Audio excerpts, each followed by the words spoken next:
3 days out from Full Gear, AEW Dynamite was live tonight from Indianapolis. And this is your AEW Dynamite review here for Wednesday, November 10th, 2021. I am the Solomonster. Thank you guys so much for joining me here on a Wednesday night. There you see Beavis on the screen rocking out. That's how we like to start these streams. Welcome, welcome, welcome. Tonight was as good of a go-home show as I can remember for a pay-per-view in a very long time. As somebody in the chat said, I believe Quizzical won. They could have easily phoned it in tonight, but they didn't. Tonight was a very enjoyable show, top to bottom. I thought it was excellent. I think the only thing I really didn't enjoy was the idea that this whole Orange Cassidy, Matt Hardy feud is still continuing.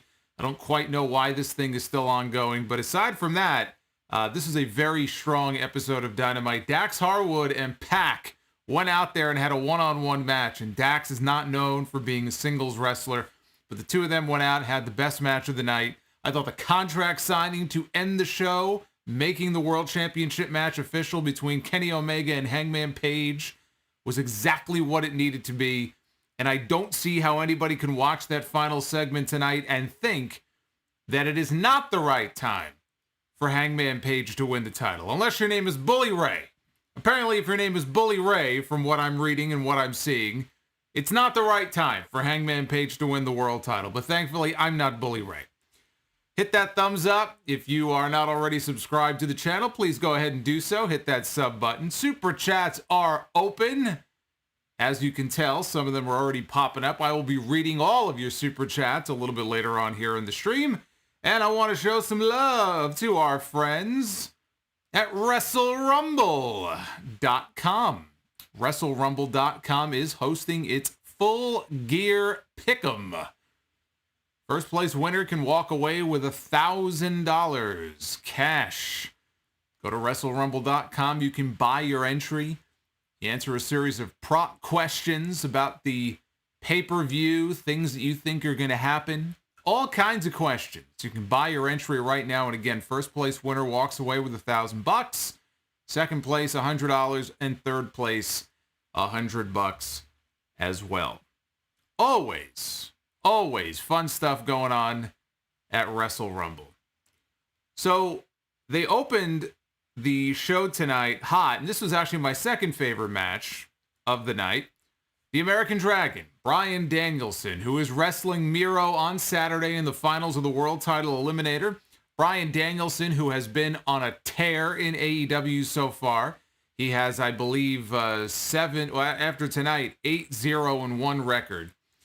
But what has been very noticeable about his matches is the fact that he has won every single one of his matches, that he has walked away with the win in different ways. No one match, no one finish has looked the same. He's not winning all of his matches with the running knee. He's not winning all of his matches with the label lock.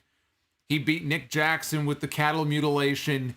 He's won matches in various ways, including tonight against Rocky Romero. New Japan Pro Wrestling's Rocky Romero making his Dynamite debut.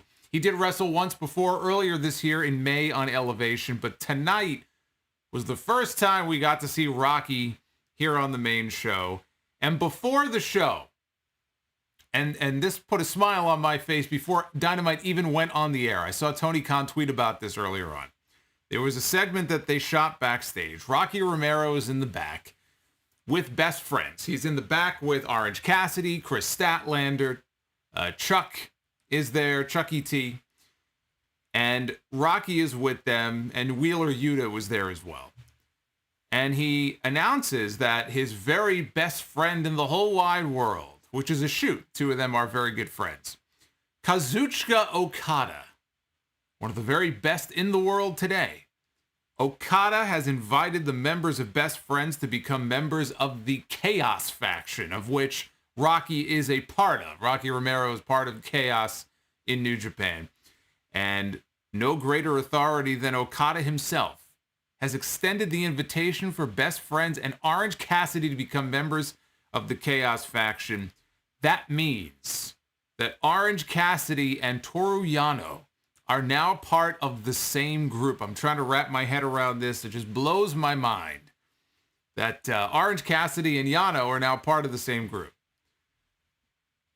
There were actually quite a few Okada name drops and Okada mentions here in this opening match on the show, which gives me a lot of hope that the Rainmaker is coming. I think we always knew at some point that this would happen. They've teased Tanahashi before as well. But the Rainmaker, if he isn't already, is coming to the United States in these next few days because he's going to be wrestling Buddy Matthews, the former Buddy Murphy, is making his New Japan debut this Saturday, Battle in the Valley out in California. He's wrestling Okada. So Okada, if he isn't already here, is coming to the U.S. I don't know how long he'll be here for. Unfortunately, the Battle in the Valley is in California. Full Gear is in Minnesota. So Okada will not be at Full Gear this weekend. However, there is next week's Dynamite. And if Okada doesn't run right back to Japan, there is always the possibility that we could see him make some kind of appearance maybe next week on AEW television. Who knows?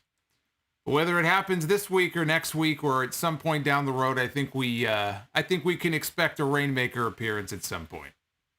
So, Bryan Danielson and Rocky Romero, two men who broke into the business around the same time. They have a little bit of history together going back many years. And they shook hands at the beginning of this match.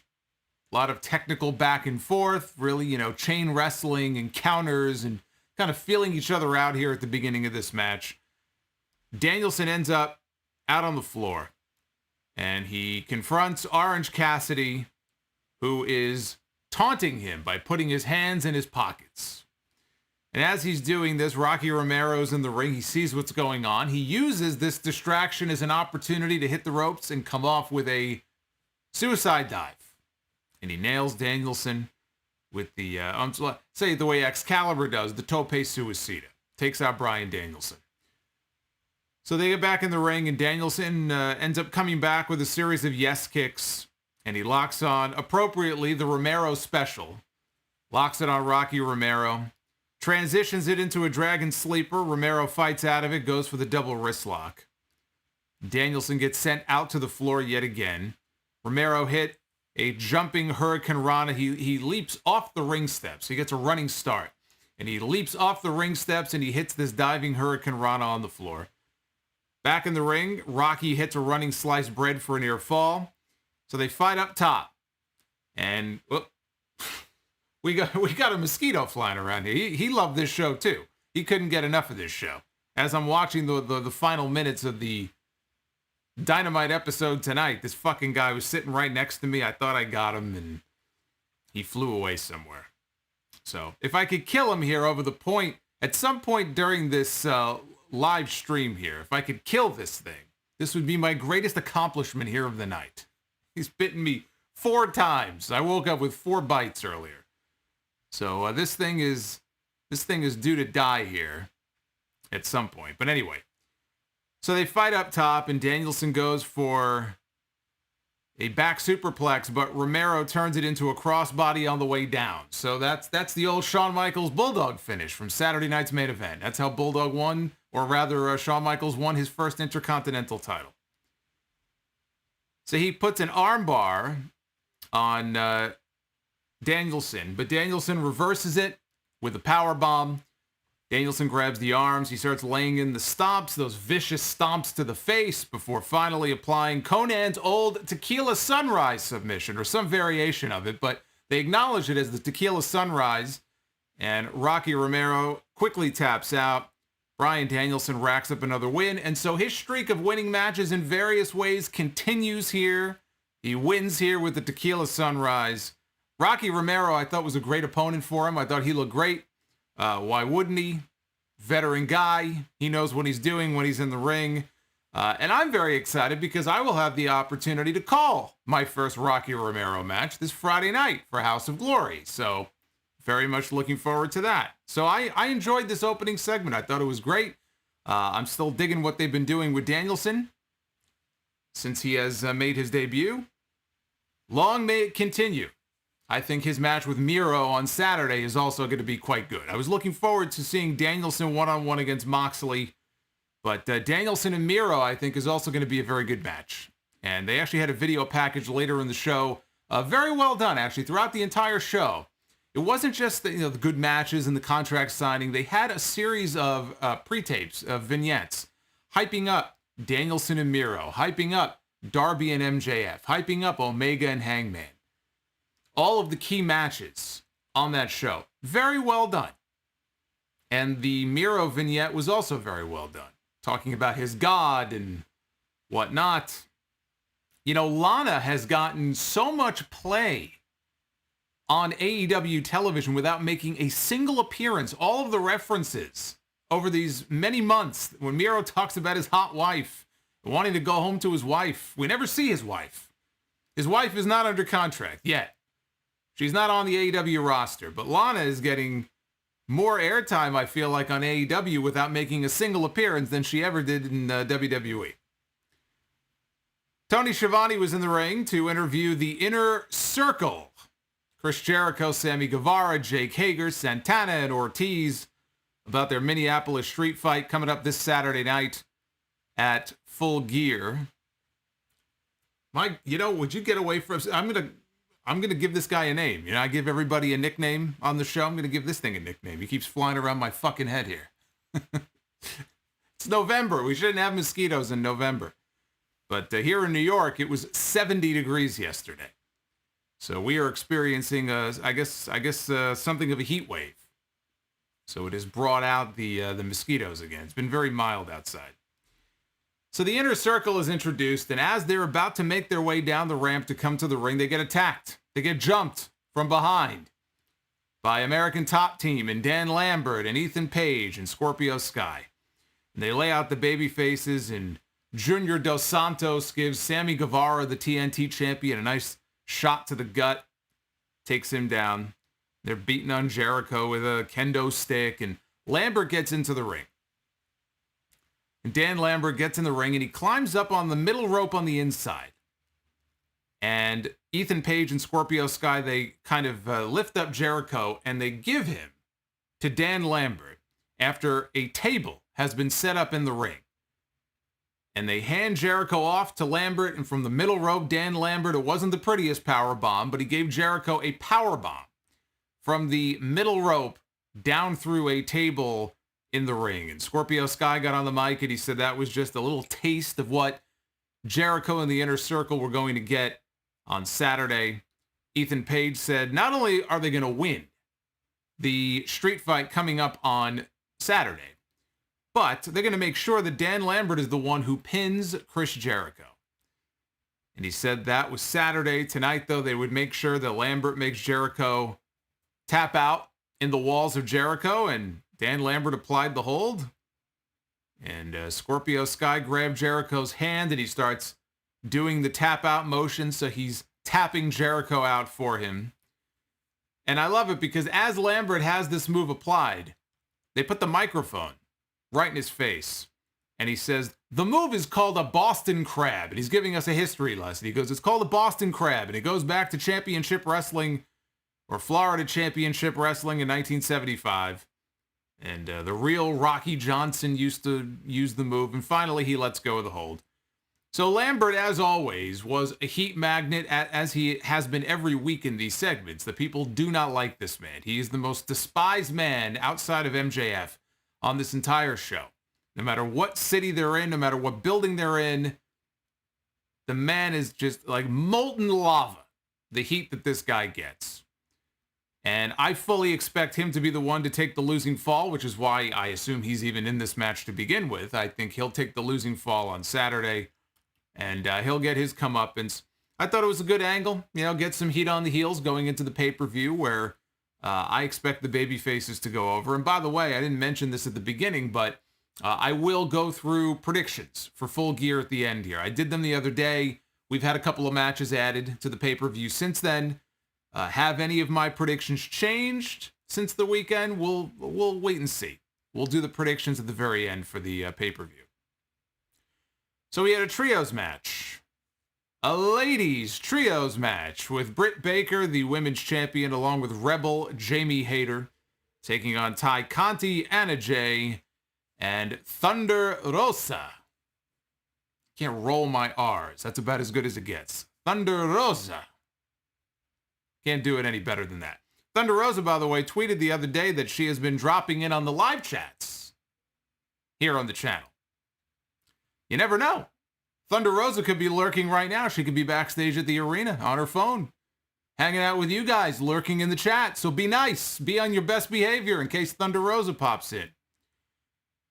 We got our first taste here early in the beginning of this match of Britt Baker and Thunder Rosa. Our first taste since the last match they had, which was the unsanctioned match earlier this year on Dynamite. And so it was cool to see them back in the ring together, face to face. It was brief, and Britt quickly tagged out. She wanted no part of Thunder Rosa. She tagged out to Rebel, who was easily dispatched by Thunder Rosa. So the heels interfered. They took control, heading into the picture-in-picture break. Come back from break, Ty Conti gets the hot tag. Ty Conti, of course, is the one challenging for the Women's Championship this Saturday. She runs wild on all the heels, and in the end, she gets overwhelmed by the numbers advantage. Thunder Rosa and Jamie Hayter face off. It was back and forth, a lot of big moves going back and forth, and finally, Thunder Rosa goes up to the top rope, hits this giant crossbody from the top all the way down onto Jamie Hayter on the floor. This looked brutal. She just slammed down on top of Jamie Hayter with all of her weight. And that took care of Jamie Hayter. So, in the ring, Rebel was left all alone. Ty Conti hit the hammerlock DDT for the win. She was eyeballing Britt Baker the entire time as she hit the hold. Short but intense. Britt left her to die, basically left Rebel all by herself there at the end of the match. She wanted no part of Ty Conti. The champion scampered off. Short but intense. When I would say either Thunder Rosa or Ty Conti were in there, I thought Ty was great. She was like a house of fire, a little Spitfire in there. And she looked good heading into that championship match on Saturday. But, seeing Rosa and Britt Baker in the ring just reinforced what I've been saying to you guys now for a few months, which is that Britt Baker's title reign cannot end. It cannot end until she gets back into the ring again with Thunder Rosa. Thunder Rosa is in the TBS title tournament. And as much as I would love to see her win the whole thing, I would much rather see her forego the TBS title and challenge Britt Baker early next year, maybe at Revolution in February, for the World Championship, for the top title in the women's division, because that's what you need to get back to. The story tells itself. They have a history together. They had the unsanctioned match. Britt Baker lost in that match, even though wins and losses don't count record-wise in AEW if it's unsanctioned. But Thunder Rosa won, and yet Britt Baker is the one who went on a couple of months later to become the champion. And she's been on this tear ever since Double or Nothing. So eventually you bring it back to Britt Baker and Thunder Rosa, this time for the championship, and this time Thunder Rosa has to chase Britt Baker for the title. We got a little taste of it tonight, but it only reinforced the fact that I'm right when I say that should be the plan going forward, heading into the new year. Thunder Rosa should be the one to take that title from Britt Baker. And the TBS title can go to almost anybody else. You want to put it on a babyface? Put it on Ruby Soho. You want to put it on a heel? You've got Jade Cargill as a possibility. You have options. But the world title, I think, should go to Thunder Rosa when they make the decision to take that belt off Britt Baker.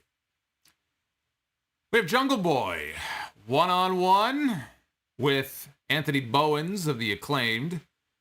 Max Caster rapped about Jungle Boy on his way to the ring. Of course, Max Caster always raps on the way to the ring for these Anthony Bowens singles matches, and he talked about Jungle Boy stuttering through his promos and about Jungle Boy's girlfriend hanging out with 7 different guys. Reference to the Dark Order, unless there's 7 other guys that she's been hanging and banging with. I don't know. That's between her and Jungle Boy. Max Caster, late in the match, climbed up onto the apron. Jungle Boy sent him out to the floor, and then he hit him with a suicide dive. So that took out Mr. Caster. As he was coming back into the ring, Bowens caught him with this really cool-looking twisting DDT and got a very close near fall out of it. Bowens went for a Uranage. Jungle Boy countered into the snare trap for the submission win. This was to give Jungle Boy a tune-up win going into the 6-man tag. He's in a 6-man tag, falls count anywhere match against the Elite, Super Elite, Super Click. They're called so many different fucking things. I mean, you can call them the Elite. It's pretty much all-encompassing, but I get confused sometimes. Is it the Elite? Is it the Super Elite? Is it the Super Click? Is it the Elite Click? I don't fucking know. It's too many names. We'll call them the Elite. And that's who Jungle Boy will be facing on Saturday. But this was a nice little tune-up win for him. But it's also the second straight strong singles effort for Anthony Bowens. We saw him in the ring last week. A good effort, solid effort against Bryan Danielson, and this week against Jungle Boy. So I don't know if this is something of a test for him, because it's been him in the ring, not Max Caster. Max Caster is on the outside. If this is some kind of test for Anthony Bowens, I think he's passed the test so far. He's looked good. He's looked like he could hang with these guys. After the match, Jungle Boy was celebrating on the ropes when Bobby Fish, who is not on the pay-per-view on Saturday, Bobby Fish comes running down to the ring and he attacks Jungle Boy from behind. Christian Cage and Luchasaurus run out, causes Fish to run away. We go backstage, and in the back, we have Adam Cole and the Young Bucks. They're being interviewed, and Adam Cole introduces Bobby Fish to the Young Bucks. Got a nice little reaction when Bobby Fish walked into camera view. First time we've seen Fish and Adam Cole together on camera since maybe the War Games match. I don't know how long ago it was in NXT, because Fish got hurt. He was gone for a while. Obviously, those two have a history together on another show. And the Bucks said they knew Bobby. They know Bobby very well. We know who he is. And Matt Jackson said that there is no dispute in AEW. It is the era of the Super Click. So there you go. It's the Super Click.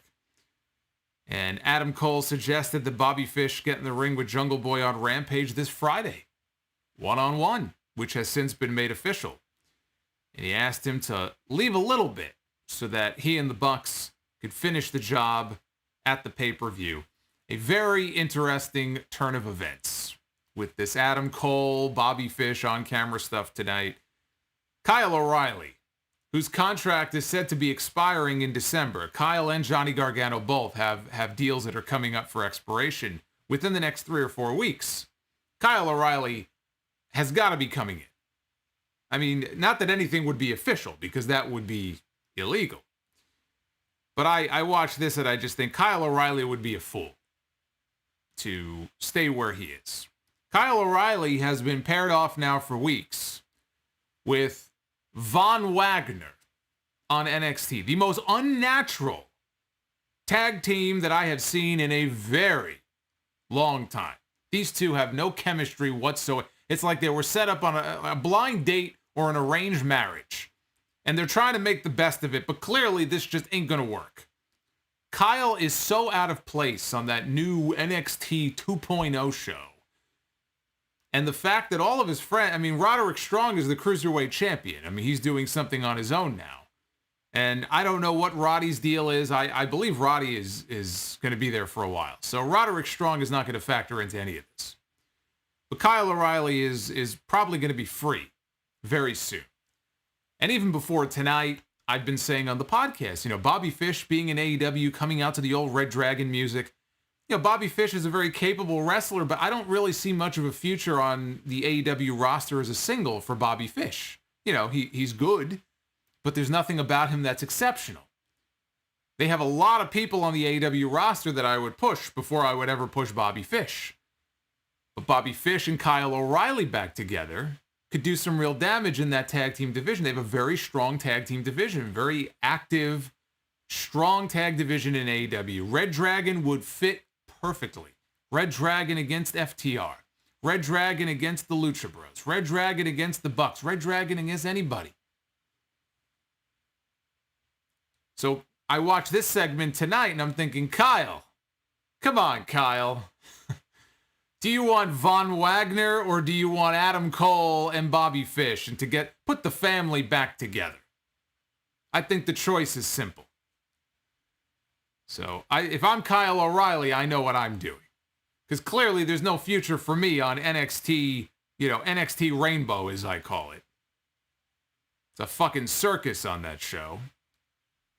But it just makes sense, I think, to have a Red Dragon reunion. And I was thinking even a little further than that. You know, Omega could very well lose the championship on Saturday, and I'll do my predictions in a little bit. But if Kenny Omega, and Kenny Omega is going to lose the title at some point, right? Whether it happens this weekend or not.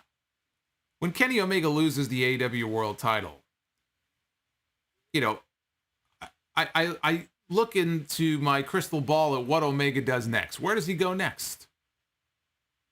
And I see the Elite. I see Adam Cole kicking Kenny Omega out of the group. Not unlike what they did to Adam Cole many years ago. Only this time they do the same to Kenny Omega. They kick him out. He ends up going back babyface again. And maybe Adam Cole takes over sort of that top spot or that leadership position in the group. And if Kyle O'Reilly does come in, you know, he brings Red Dragon on into the Elite with him. And Omega gets kicked to the curb. I could see something like that developing in the not too distant future. And if you believe that Kenny Omega is only days away from losing the championship, it could happen a lot sooner than we all think. It could happen as soon as next week. Just some food for thought about where this could potentially be going. But very, very interesting to see that on the show tonight. Wardlow, one-on-one against Wheeler Yuta. Yuta went for a step up off the middle rope and he slipped.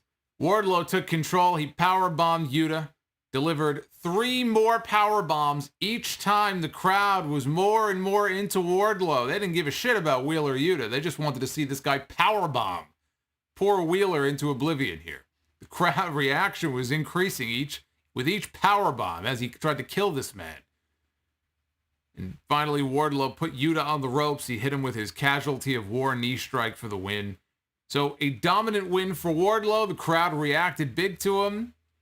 It's going to be a massive babyface when the time comes that he splits away from MJF. And it's coming.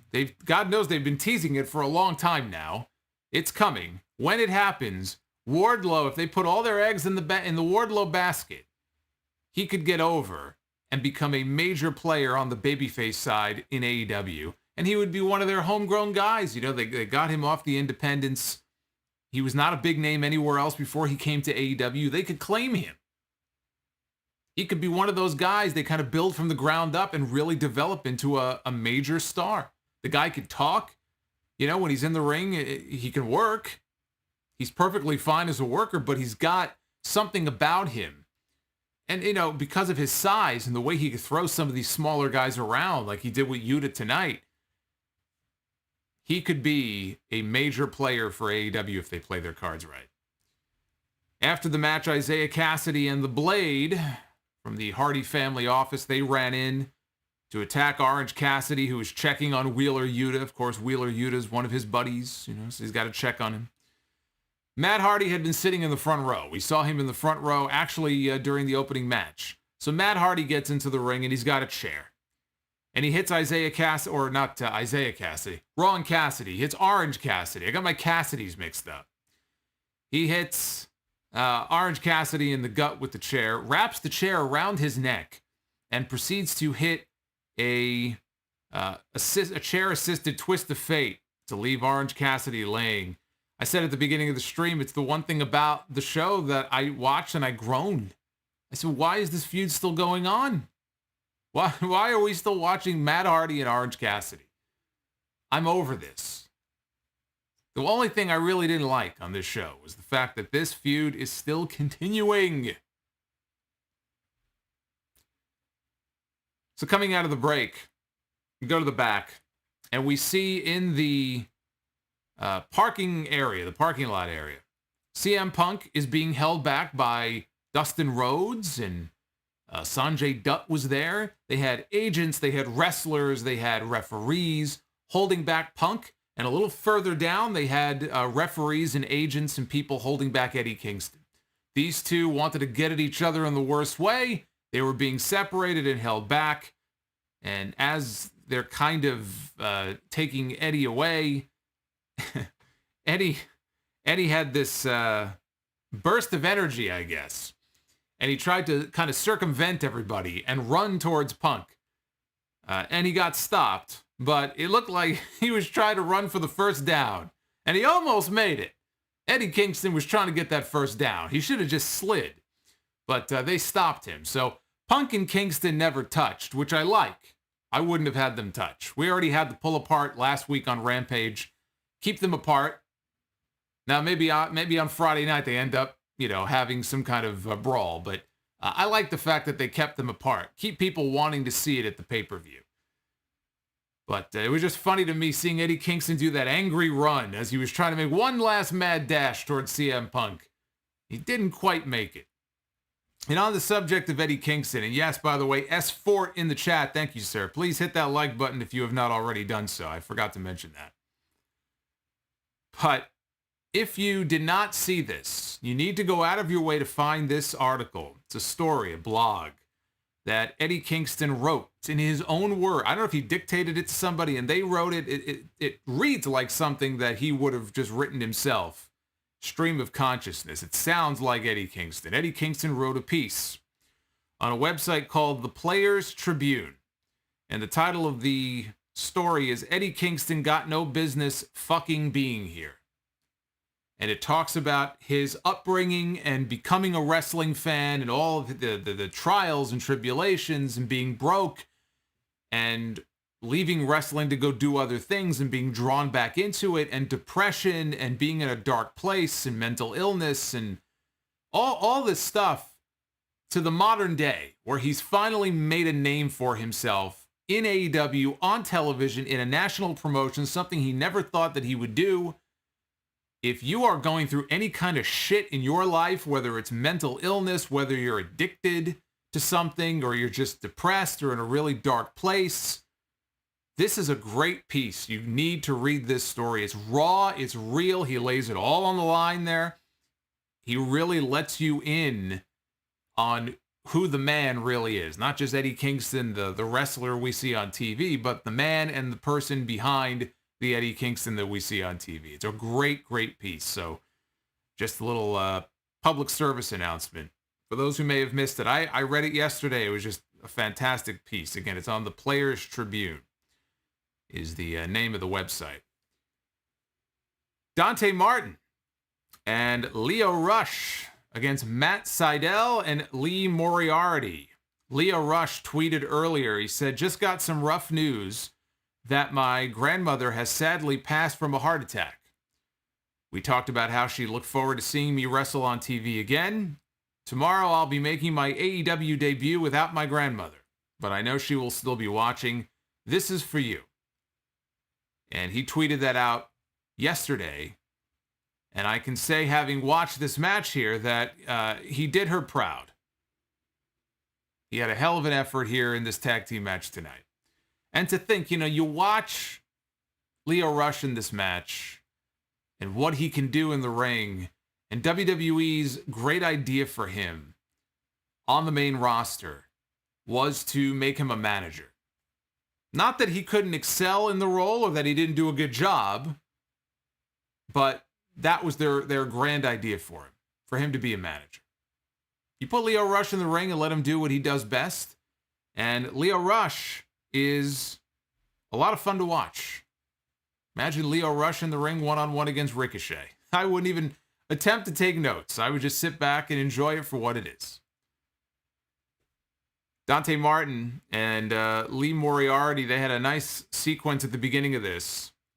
They tagged in their partners, and Moriarty reached in actually over the ropes and hit Lio Rush from behind. That allowed Matt Sydal to take Lio down with a kick. Rush came back with a step-up Hurricane Rana, and it ended up with all four men brawling as they went into the commercial break. Come back from break, and Dante hits a springboard drop kick that allows him to reach Lio Rush for the tag. Moriarty immediately takes him down with a big boot and a running uppercut. And Lio fought off both opponents, hit a cyclone kick on Matt Sydal, enziguri on Lee Moriarty. And then he hit the handspring double elbow, kicked up, hit suicide dives on either side of the ring. One on one side, back in the ring, out on the other side. So Lio Rush was firing here. He was All those neurons were firing. This guy was flying all over the place. You couldn't keep track of this guy. Rush went to the ropes up top with Dante Martin. It looked like, I don't know what they were going for.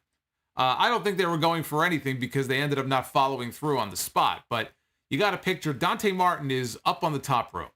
And Lio Rush is seated, perched on the top rope. And he was kind of motioning to Dante Martin as if he wanted Dante to stand on his shoulders. Lio Rush is not a big guy.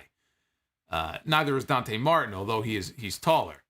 So I don't know what they were planning on going for here, but before they could pull off whatever this spot was going to be, Matt Sydal took Lio Rush off the top with a Hurricane Rana.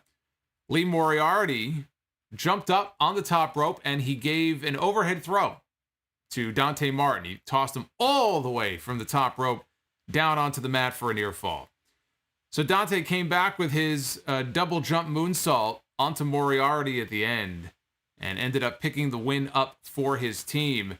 It was a mad dash, but it was a lot of fun. Again, I know this is not everybody's, kind of wrestling that they like, but I thought it was a lot of fun. Lio Rush is great at what he does. He really is. He is fantastic. But Dante Martin continues to impress me as well. Dante Martin is not as experienced at this. He has not been around as long as Lio Rush has been around. He's a little bit younger. But every time I see him, he continues to impress me. And one day soon, whether somebody turns or it's just a friendly competition, we're going to get one-on-one Lio Rush against Dante Martin. And that is going to be impossible to take notes on, but that is going to be a match that I look forward to seeing. Speaking of matches that I look forward to seeing, coming into this show tonight, I saw that we were going to get Dax Harwood one-on-one against the Bastard Pack. And I thought to myself, that sounds like a really good professional wrestling match. I can't wait to see that match. And so we had Pack one-on-one against one half of the AAA Tag Team Champions, FTR, Dax Harwood. We've got technical wrestling here at the beginning of this match.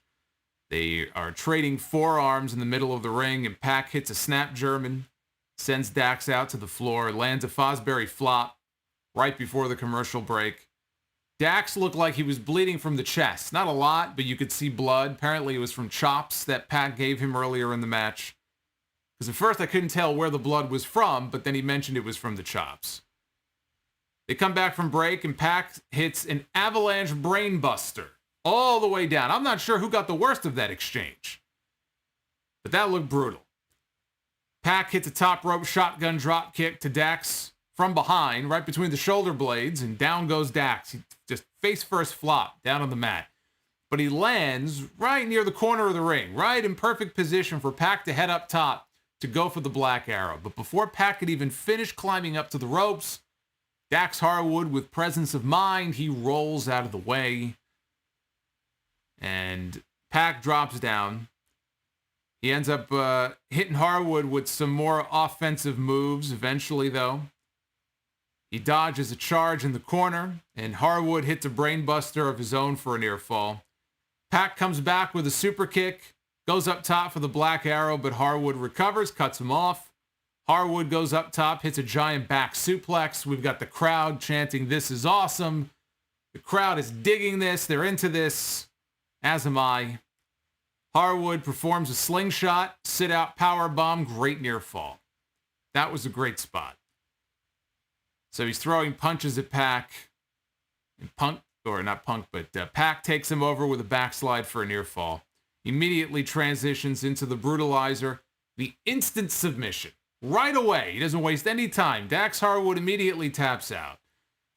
This was an excellent match. Excalibur explained Dax had athletic tape on his shoulder, and so he tapped out immediately because he wanted to save himself from injury. He's got a pay-per-view match coming up on Saturday, right? Challenging for the AEW Tag Team Championship, so he wanted to make sure that he was okay, so hence the reason why he immediately tapped out. I like it that at least the announcers took the time to explain why he would have tapped out that quickly. It's the little things like that that I appreciate. Cash Wheeler immediately hits the ring to attack Pack. All of a sudden, the lights go out. Lights come back on, and in the ring, side by side, is Malachi Black and Andrade El Idolo. Two men who were tied together by one Zelina Vega. That is the tie that binds between these two men. That is the common bond they share. Zelina was once the manager for Andrade. Zelina, of course, married to Malachi. They didn't mention this on TV, but that is the common thread between these two. They start putting the boots to Pac. That brings out his Death Triangle teammates, the Lucha Bros, the AEW Tag Team Champions. They come down to the ring. Cody Rhodes also comes out. But Cody Rhodes is too good to come out down the aisle like all the other people, like all the other paupers that are in the company here. Cody comes through the crowd. And I'm thinking to myself, I know some people make entrances for their matches through the crowd. Jon Moxley comes through the crowd.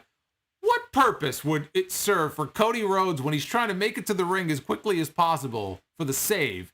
Why does he have to come through the crowd? What was he doing? Was he at the merch stand on the concourse? Was he waiting in line trying to buy a fucking hot dog? And he heard a commotion. He said, oh shit, I better get down to the ring. I don't know what he was doing up there. But Cody had to come through the crowd, so of course it took him a little longer to get down to the ring, but eventually he made it. And the babyfaces chased off all the heels. It is now official. For Full Gear on Saturday, it will be Malachi Black and Andrade El Idolo taking on Cody Rhodes and the Bastard Pack. I said when I did my predictions the other day on the podcast, Cody Rhodes had no match. Cody, Malachi. So I figured we were going to get either a tag match or a fatal four-way, and we ended up with the tag match. Tony Schiavone was in the ring at the end of the show for the contract signing to make it official for Full Gear, the AEW World Championship on the line. Kenny Omega defending against Hangman Adam Page. Dark Order banned from ringside for this segment. The Elite banned from ringside for this segment. Loud chants of cowboy shit for the challenger. Adam Page takes the microphone to speak first. And he realizes the sooner that he signs this contract, the quicker he gets to Full Gear and beats his ass to become the new world champion. He signs the contract. So now it's Kenny Omega's turn. And he tells Hangman, you and I, we used to be friends. We used to be partners, you and I. Because I saw a little bit of myself in you. And he said, what a disappointment. To see how things turned out, to see all of your failures and insecurities, what a disappointment. Hangman said, Omega's also had a tag team partner in the past that he perhaps didn't measure up to, which was a reference to Kota Ibushi. So they're outright mentioning Okada and they're teasing Ibushi, which is getting me very excited now. Now that I realize that we're getting that much closer to getting some other big names crossing over from one promotion to the other, hopefully very soon. Now we're going to start to see some big names. We had Suzuki and we've had a few names here and there, but I've been waiting for the Okadas and the Ibushis and the Tanahashis and people like that, and it feels like we're getting that much closer. So that was the first Ibushi reference on Dynamite. But Hangman said, the biggest lie you ever told me goes back to Full Gear last year in the finals of the Eliminator, which is where Omega beat Hangman and eventually wrestled Moxley and won the championship. So the biggest lie you ever told me was last year after you beat me. You said you were proud of me. I said you weren't proud of me. You were scared of me. You were scared of me. You were afraid that it would light a fire under my ass and I would come after you and I would go after the championship. He goes, I'm going to become, that you were afraid that I would go on to become what I'm going to become this Saturday, which is the next AEW World Champion. All of this was delivered very well. The crowd was into it. The crowd is ready to see this man win this title. Omega said, I just wanted you to realize your potential. And I want to shake your hand right now. Here, one last time. He puts his hand out. Hangman stands up. He walks over to him. He shakes hands. Now, we should have known something was up because as this is all going on, we see a cameraman in the ring. Now, normally they wouldn't shoot the cameraman. I thought that was a little odd. I go, why is this guy getting in the camera shot? But we quickly realized why we saw the cameraman, because the cameraman was no ordinary cameraman. The cameraman took his camera, and hit Hangman from behind. And I think Hangman was turning at the moment that he struck him because Hangman came up bleeding. Because at first I thought, well, if he hit him from behind, why would he be bleeding from the forehead? I think he may have been turning at that moment. But the cameraman strikes Adam Page and then pulls off he had like a fake mustache, I think, and reveals himself to be Don Callis, who we have not seen on television in about 6 weeks. So Don Callis was out there dressed as a cameraman, and with Hangman Page bleeding, Kenny Omega signs the contract with his finger in Hangman's blood. He signed the contract in Hangman's own blood to make it official for Full Gear. When this was over, I was left thinking, I don't know how anybody, Bully Ray or otherwise, can think that it is not the right time to pull the trigger and put that championship on Hangman Page. The audience is ready for it. You've already teased it before and you've pulled back on it. You know, it's been a year of this, over a year. I mean, this story has been playing out going back to when Hangman lost to Chris Jericho. This has been a very long story arc for Hangman Page, going back to when he failed to win the AEW World title and become the first ever AEW World Champion. And after that is when he and Kenny Omega became a tag team and they were tag team champions. It's been one long story arc that kind of paused for a while. He kind of got a little cold there with the Dark Order stuff, and then they heated it back up again once they kind of were able to get back on the road in front of live audiences, which is really what you need, right? I mean, this wouldn't play the same if they were in Daly's place in front of nobody. But this has been one long story arc, and now comes the payoff. 1 year after he lost to Kenny Omega in the Eliminator, these two men are back in the ring together, and this time Hangman avenges that loss. He becomes the AEW World Champion. And where Kenny Omega goes becomes a whole other story, because maybe he does get kicked out of the Elite. Maybe he goes back to being a babyface. Maybe he takes time off and we don't see Omega on TV for a while. There's still a lot of big potential matches to do with Kenny Omega, heel or babyface, but you know, more so as a heel, because you want to do Omega and Punk and maybe revisit Omega and well, I almost got him. I almost got him. He tried to fly up my nose. I'm going to kill him before we're done here. I'm going to kill this mosquito. I'm going to murder him. I'm going to smear his blood on my chest like a Viking warrior.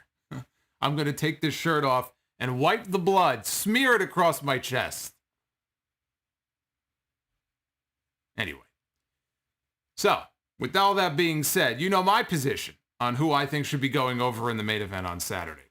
Let us talk about this pay-per-view card. Full Gear is Saturday. Unfortunately, it is not airing on Fight TV here in the States. One of the things I loved about All Out was that I was able to order the pay-per-view on Fight TV. Fight TV played perfectly fine for me. I had no issues. It will be airing on Fight TV internationally. Otherwise, you got to order it on pay-per-view or get it on Bleacher Report. So that's where it'll be airing. They have added a buy-in pre-show match. Hikaru Shida and Thunder Rosa will be taking on Jamie Hayter and Nyla Rose. I'm going with Shida and Rosa, putting the baby faces over in that match. We've got the Young Bucks and Adam Cole taking on Jurassic Express and Christian Cage. That is going to be a pretty insane match, but I'm going with the Super Click for the win.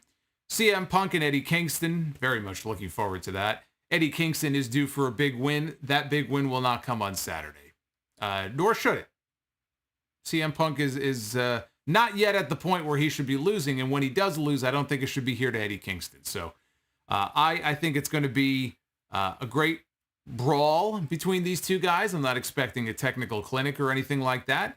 This match was entirely sold on that promo from Rampage last week. They sold me on the match in one promo segment. Now they got to go out there and deliver in the ring. But I think CM Punk is going to pick up the win there. We have the Lucha Bros defending the AEW Tag Team titles against FTR, who I don't believe their AAA Tag Team titles are on the line. Lucha Bros retain. They're not losing the titles on Saturday. Darby Allin one-on-one against MJF. Two men who both lost at the last pay-per-view. Darby Allin lost to CM Punk. MJF lost to Chris Jericho.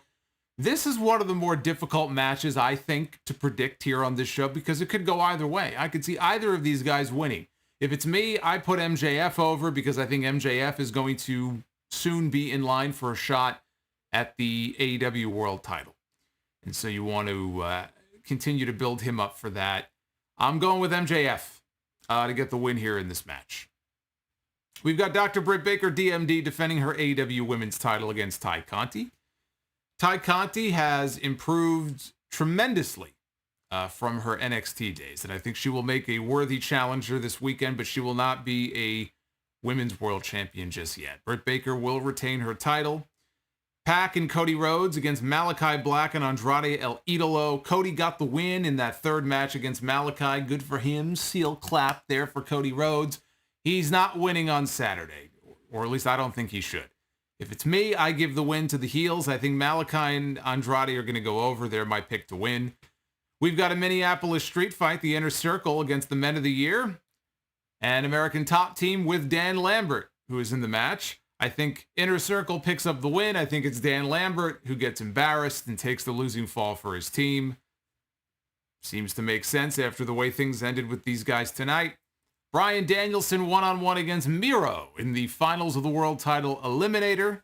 Miro stepping in for Jon Moxley, getting a huge opportunity here. I think it pays off for Miro because I think that had Moxley gone on to the finals of this tournament, my belief is that Jon Moxley would have beaten Bryan Danielson and we would have had a heel turn. I still think the heel goes over. I think Danielson suffers his first loss in AEW. I'm picking Miro. I think Miro is going to win that match and win the world title eliminator on Saturday. Which leads us to the main event. Kenny Omega defending the world title against Hangman Adam Page. I've made my case very clear. I cannot be any more clear in who I think should win this match. Hangman Page is going to win the match. Hangman Page is going to be your next AEW World Champion. And I'll do you one better. Hangman Page should be the first man in an AEW ring to kick out of the One-Winged Angel. It is the most protected finish, the most protected move in the entire company. And I can appreciate them protecting that move and having nobody kick out of it, but I think the time has come, and I think it would be a fantastic way to just put Hangman over, provided he's winning. Now, if he's not winning the title, then do not have him kick out of the One-Winged Angel. But if he's winning, I think you have him kick out of that move. It's a great near fall. The place comes unglued for it. You know, if it's me, I think you want to, as predictable as some people may think the outcome of that match is going to be, I think you want to toy with people's emotions a little bit. So you have the Elite and you have Don Callis interfere. And it looks like the Bucks and the Elite, here we go again, a fuck finish. You know, they're going to interfere and stick their noses in the match. There have to be teases built into this match. Maybe there's a ref bump, you know, and the Elite get involved or whatever, and it looks like they're going to help, you know, Omega win. But it backfires, and Hangman kicks out, whatever it may be. Bring the crowd along on this journey. Get them up, get them down, get them up, bring them down. Have him kick out of the One-Winged Angel, and then that buckshot lariat, when he hits that and he turns Omega inside out, man, it's gonna be that much sweeter when he hits that lariat and gets that 3 count, and the place is gonna go crazy in Minneapolis on Saturday. So that's how I would do it. And in fact, now that I think about it, you know, if you're gonna have the Elite possibly get involved here in this match, maybe there is a ref bump, right? That could be the moment where if Adam Cole is down there and Adam Cole's going to throw a super kick or something, and maybe he inadvertently hits Kenny Omega, that could be the first fracture that we see in the Elite. It could play into the finish of that match. So the any number of ways they could go with this, but I do believe that the outcome is Hangman going over and winning the championship. And then you have Miro now as the number 1 contender, and you have Miro lined up first in line to challenge Hangman for the title. You have a strong heel waiting in the wings for Hangman Page in his first title defense, and you've already set up your first program. So that's your Full Gear card. You guys will let me know in the chat or super chats what you think of my predictions, if you agree. if you disagree. Shout out to Roger Penland, who just became a Sound Off channel member, a Sound Off superstar. Roger, I know, has been a listener of the show for a very long time. So I hope you are doing well, my friend. So, a programming note, there will be no Rampage stream on the channel on Friday because I am going to be doing commentary for House of Glory. It is our first show in nearly 2 years. House of Glory Born Again on Friday night, bell time 8 p.m. For those of you who are interested and cannot make it to the venue, the NYC Arena in Queens, the show will be airing live on Fight. Even though Full Gear will not be airing live on Fight here in this country, you can get House of Glory live on Fight TV Friday night. I will be on commentary for the show. Very much looking forward to it. So there will be no Rampage on Friday, but I will be live on Saturday night. So when Full Gear goes off the air, probably closer to midnight, these AEW pay-per-views tend to be very long because they only do 4 of them each year. So I'm expecting this to be a 4-hour show. So I think it's going to be a very late night on Saturday. But as soon as the show goes off the air, I will be live right here to recap the entire thing. So I hope you will join me for that. And of course, episode 730 of the podcast on Sunday, where we will cover Raw and SmackDown and NXT, which is just awful, and all the other news of the week, the Full Gear fallout, any title changes, injuries, God forbid, anything like that. We'll cover it all on the podcast coming up on Sunday. So it's going to be a very busy weekend. Let us take a look at the Twitter poll. Very well-received go-home show for AEW tonight. 90% thumbs up, only 9% thumbs down. So people seemed pretty happy with this go-home show tonight. Very strong show. I don't think you really could have asked for a better show to put this pay-per-view over. It had the right mix, I think, of good matches, but also strong promos and strong vignettes and videos to hype up the key matches on that show. Again, they could have mailed it in. Some of these go-home shows, very easy, I think, to just kind of mail it in sometimes. Or it's a little too talk-heavy in the promo department, and maybe not all the promos are that good, because not everybody in AEW is a great promo. Not everybody is a CM Punk or an Eddie Kingston. But I thought it was the right mix of all those different types of segments. So I thought this was an excellent show tonight. Hey, Loop Cannon, happy birthday. It is Loop Cannon's birthday in the chat. Everybody wish him a happy birthday and drop some of those birthday cake emojis.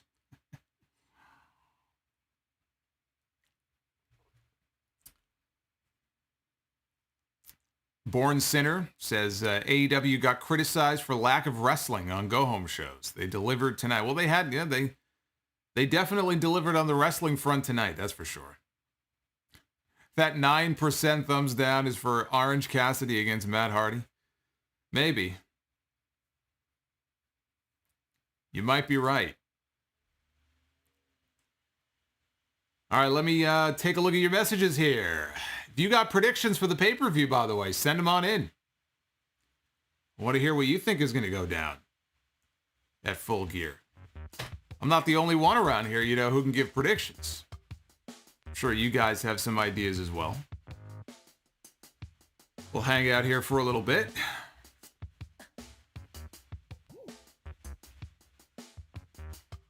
Look at all that birthday love for Luke Cannon. Look at this. See, we got a nice big happy family here.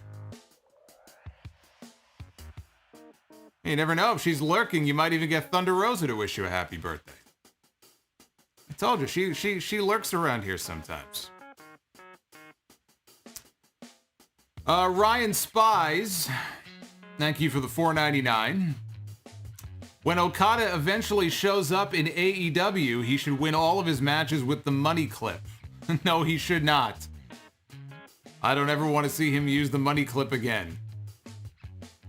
Joshua Carlos, buy or sell. Bret Hart against Steve Austin, WrestleMania 13. Or Undertaker, Shawn Michaels, WrestleMania 25. Undertaker, Shawn Michaels, WrestleMania 25 is the greatest WrestleMania match of all time. So you know what gets my vote. And Joshua also says, as disgusted Brandy Rhodes covers up the super chat. Buy or sell potential match: Roman Reigns against Kenny Omega or Hangman? Are you saying Roman against Hangman or Omega against Hangman? Roman against Omega. Nayef Al-Safar, thank you for the $9.99. He says, have a great weekend, brother. Can't wait to see you on commentary. Well, thank you. Thank you. Hopefully I'm not too rusty. At least I'm not the primary play-by-play. I'm here to back up JD. He does a tremendous job doing the play-by-play. He is the face of the commentary booth there. I'm just there for the ride. So I shall do my best, though. I have been looking forward to this for a very long time. 2 years is a long time. It's a long time between shows. So I'm really happy that we're finally getting back into the swing of things. Joshua Carlos, Bobby Fish joining the Elite, potentially. Yes, we covered this earlier in the stream. I outlined a couple of different ideas for how that could go. Red Dragon possibly being reunited, Red Dragon being brought into the Elite by Adam Cole. Maybe they kick out Kenny Omega. Lakers Pats 1. If Hogan ran in 2000 and lost, would he have pulled a "that don't work for me" brother, or would Gore and Bush have done the job for Hogan? Yeah, Hogan never would have made it to the debates. There was never any chance of that happening.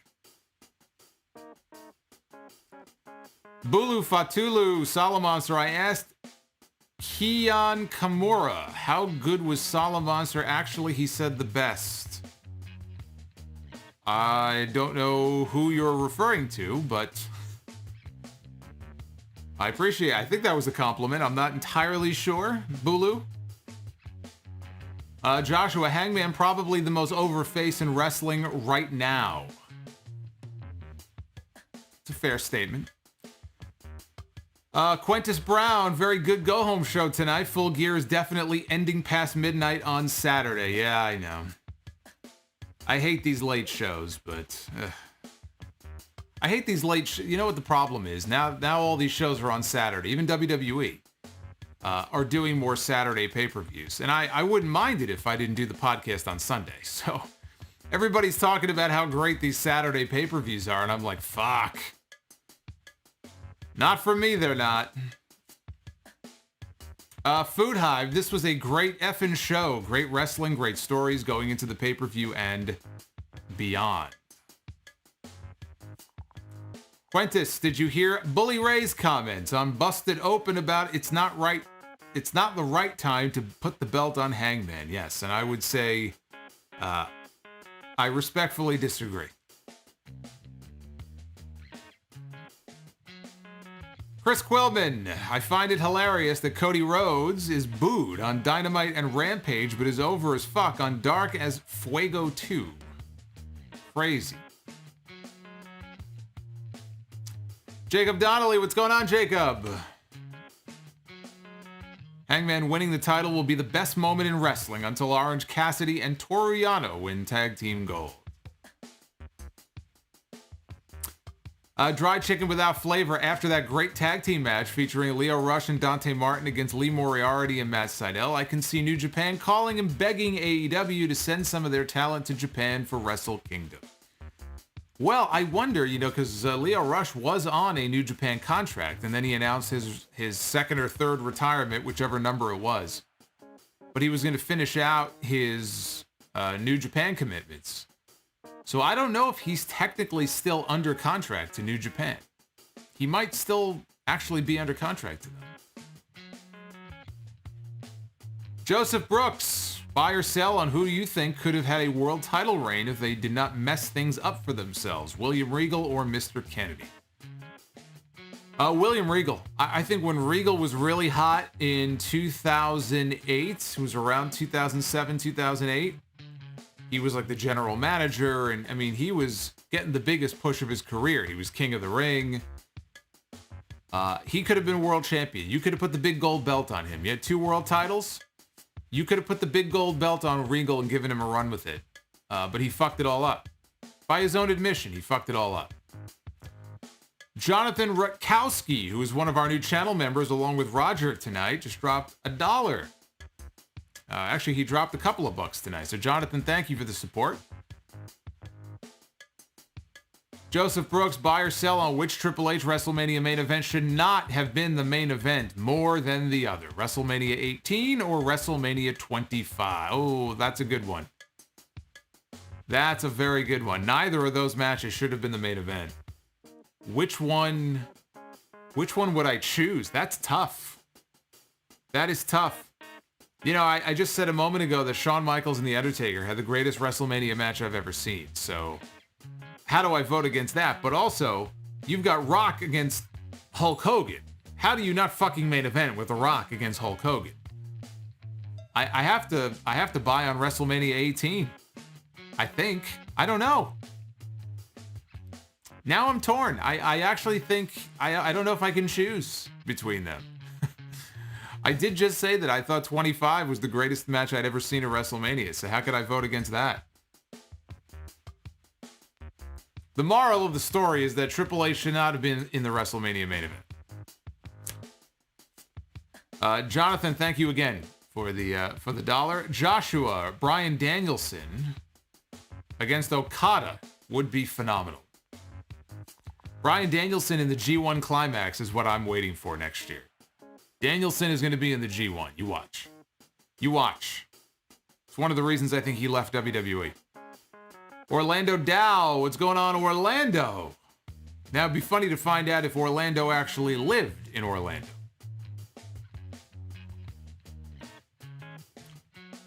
Angry Magma in the chat says, Rock against Hogan is my favorite match.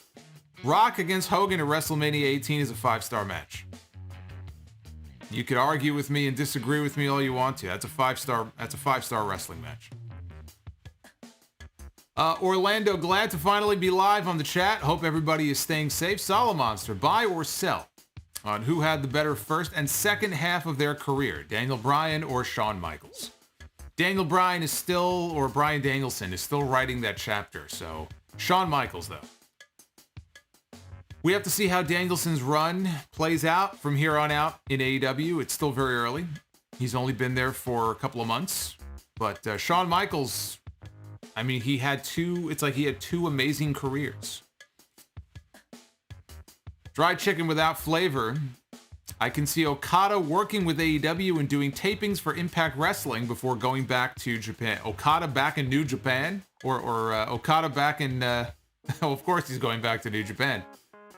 Okada back in Impact, though. That would be, I don't know. I don't know. Although, he has been complimentary of his time there.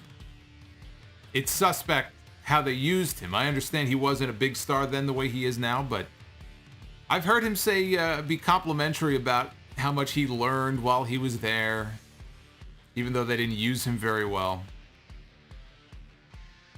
Ruben Carrion. Thoughts on YouTube hiding the dislike button? Is that what they're doing? Not on my channel, they're not. People are definitely using that button. I don't know if that's just on specific channels or not, but I haven't seen that. Bulu Fatulu, happy 14 years. Thank you, brother. That's right. We are celebrating 14 years all month long of the Sound Of. This is our 14-year anniversary since I started the podcast in 2007. That's a long time. In podcast years, that makes me as old as Vince McMahon. I feel like an old man.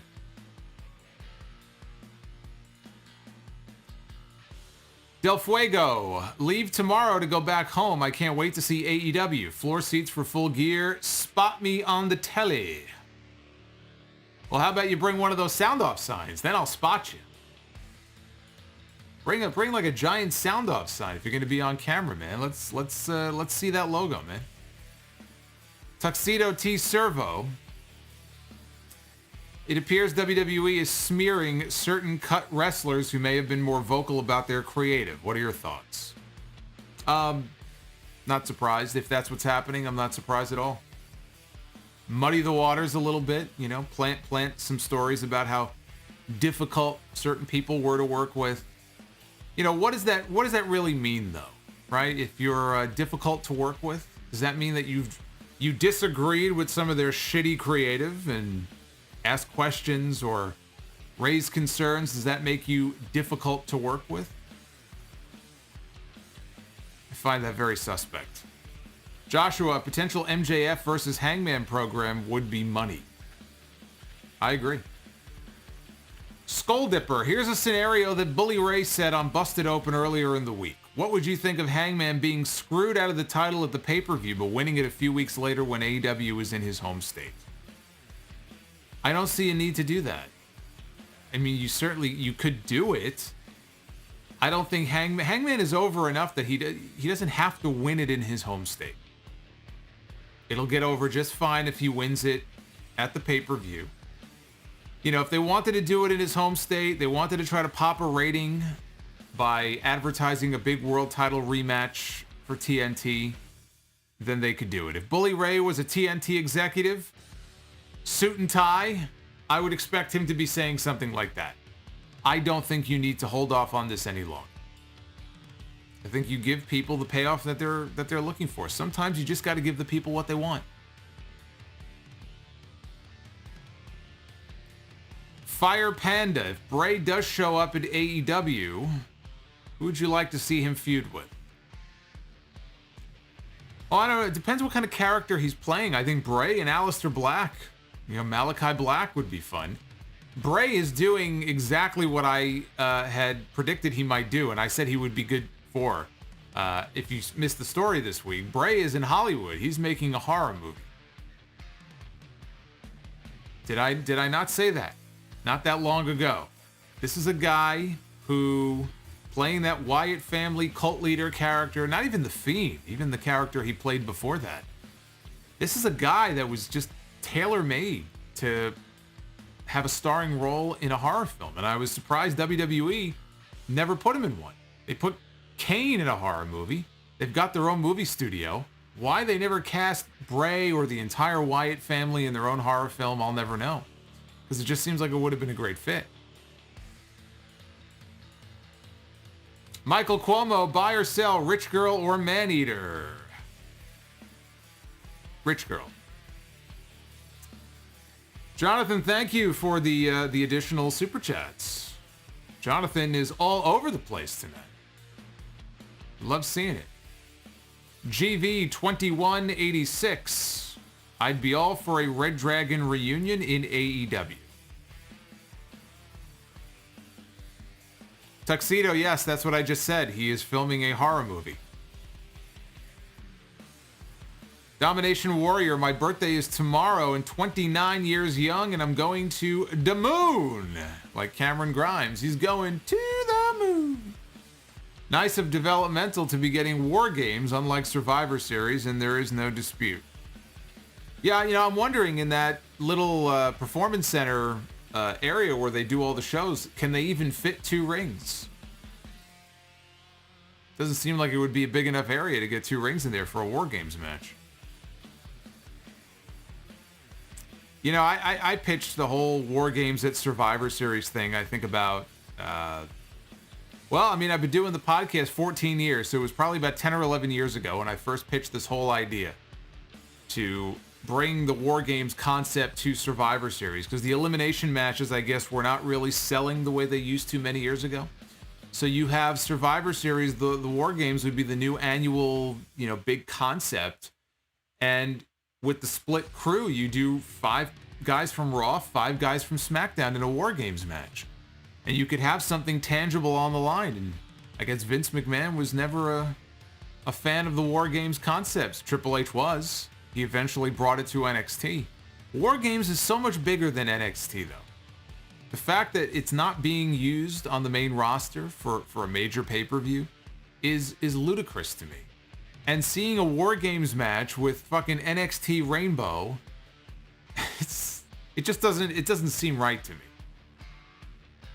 Why are we watching a War Games match on a fucking NXT 2.0 show when we should be having that at Survivor Series or a major pay-per-view?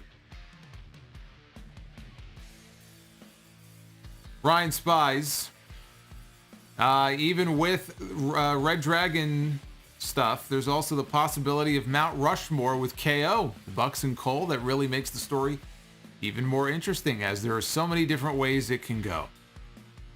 Yeah, I mean, Owens, if he decides to leave, wouldn't be free until February, so you gotta give that a little more time. But you're right, Kevin Owens could very well be on his way out of WWE as well if he doesn't sign a new deal, and he would, I'm sure, be going to play with his friends. And there's limitless possibilities to what you could do with these guys. Even though they've all been in WWE for so many years, Owens has been there for years, Bobby Fish, Kyle O'Reilly, you know, we've seen them in WWE. We've seen them in NXT. You go somewhere else, and at least for a little while, it's like you put a fresh coat of paint on some of these people. But because they have these pre-existing relationships from the independent scene or Ring of Honor with all these people that are currently on the AEW roster, the inside fans who know about the history of these guys are getting excited thinking about the possibility of all of them working together again. So there really are any number of ways that you could go with, as you said, Red Dragon, Kevin Owens, Adam Cole, Kenny Omega. Nick Grosso, I am so over this Hardy Cassidy feud. Enough already. I can see Adam Cole turning on the Elite, saying, "You think I forgot what you guys did to me?" Enter Fish and O'Reilly, and now we have a 3-on-3 feud. EJ Slemp, MJF has not won on pay-per-view since Double or Nothing 2020. Why not book long-term, have him lose to Darby, and then Wardlow, and finally Punk? That can lead to him going crazy and depressed, similar to Baron Corbin. You know, MJF has been very friendly to Baron Corbin on Twitter. I can't see what Corbin is saying because he blocked me a long time ago, the fucking prick. But he and Corbin are very chummy on Twitter with one another. You know, I didn't realize it had been that long since MJF had won a match on pay-per-view. I don't like the idea necessarily of him going on this extended losing streak, though. I do think he's due for a win. If it were me, I would just have him, you know, go over on Darby. Or you can do the angle where Wardlow, you know, inadvertently costs him the match and he loses, but then the split comes on TV next week between MJF and Wardlow. If it's me, though, I have MJF go over, though. Dried chicken without flavor. I wish AEW booked Orange Cassidy against Matt Hardy at the Hardy compound so Freshly Squeezed can throw Big Money Matt's ass into the lake of reincarnation. And Dried Chicken says it's time to delete Big Money Matt and Hardy Family Office from AEW and bring back Broken Matt. Happy 14th anniversary. Keep up the great work. Thank you, sir. Del Fuego, do you think the chase will be better than the reward for Hangman? A lot of times the chase is the best part of it.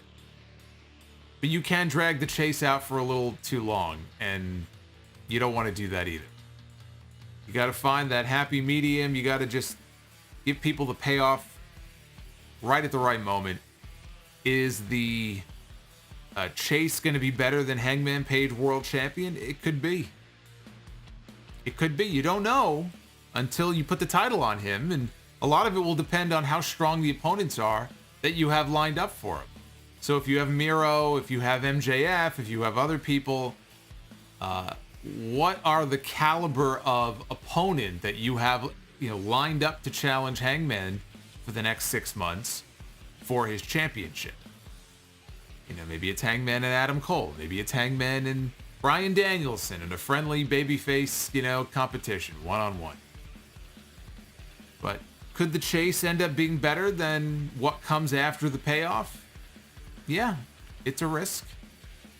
I think you always run that risk with any babyface. When Austin stopped chasing Vince McMahon and he won the championship for the second time, WrestleMania 15, you know, it was a risk because eventually that story has to play itself out. And once Austin McMahon was played out, like, what's next for Austin? You can't possibly find another heel on the level of you know, Mr. McMahon. I mean, that's a once-in-a-lifetime feud, right? So you got to come up with people for him to work with But I don't know that it's going to be as exciting as the chase for the championship. One of the reasons, Dusty Rhodes, when he was the NWA World Champion, I think he was champion 3 times. If you look at all of his title reigns, I don't think he was ever champion for longer than a few weeks. It was always the chase. It was always about, Dusty going after the title. It's like the dog chasing after the car. When he catches up to the car, it's like he doesn't know what to do with himself. It's all about chasing after the car. When he catches up to it, it's like, what the fuck do I do now? Same logic applies here. Let's see here. EJ, should Hangman be the first AEW Triple Crown champion? And I made a mistake. MJF's last pay-per-view win was at Full Gear and not Double or Nothing. I apologize. Well, that's still a year. That's still a long time for him to be winless on pay-per-view. Who did he wrestle at Revolution? Didn't he have a match at Revolution this year? Michael says that Dusty's longest NWA title reign was 4 months. All right, well, even 4 months, that's not that long. Especially back in those days, a lot of guys would hold that championship for a very long time. 4 months back then. 4 months today is like a long reign. 4 months back then is nothing. Fire Panda, I will be shocked if Hangman loses. Fire Panda also says, I think Adam Cole will cost Omega the title. I don't know if they want to end the show that way, though. See, I don't see that. I don't see them ending the show with Hangman getting screwed over by one of the Elite. I think they'll tease it. Like I said, tease it. Let the fans think that you're going to end with a screw job, and then Hangman fights back, he kicks out.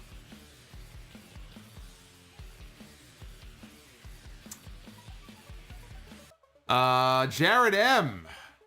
What's going on, Jared? Dropping $35. I saw that. I saw the super chat earlier with me with the mask on. Congrats on 14 years of the sound off. Thank you. Well, Jared has been a big part of many of those years, especially on these YouTube streams. So, Jared, I should be thanking you.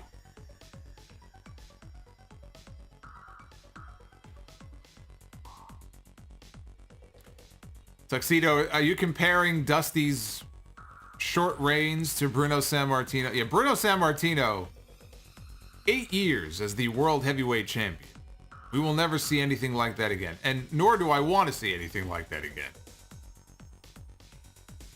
Although on SmackDown, if they don't come up with somebody to beat Roman Reigns, he may end up being champion for 8 years before they finally find somebody worthy to beat him. They've done a very poor job of building up credible baby faces to beat Roman Reigns. Fried Chicken, Jay White or Will Ospreay should try to recruit Private Party to their faction once Big Money Matt is out of the picture.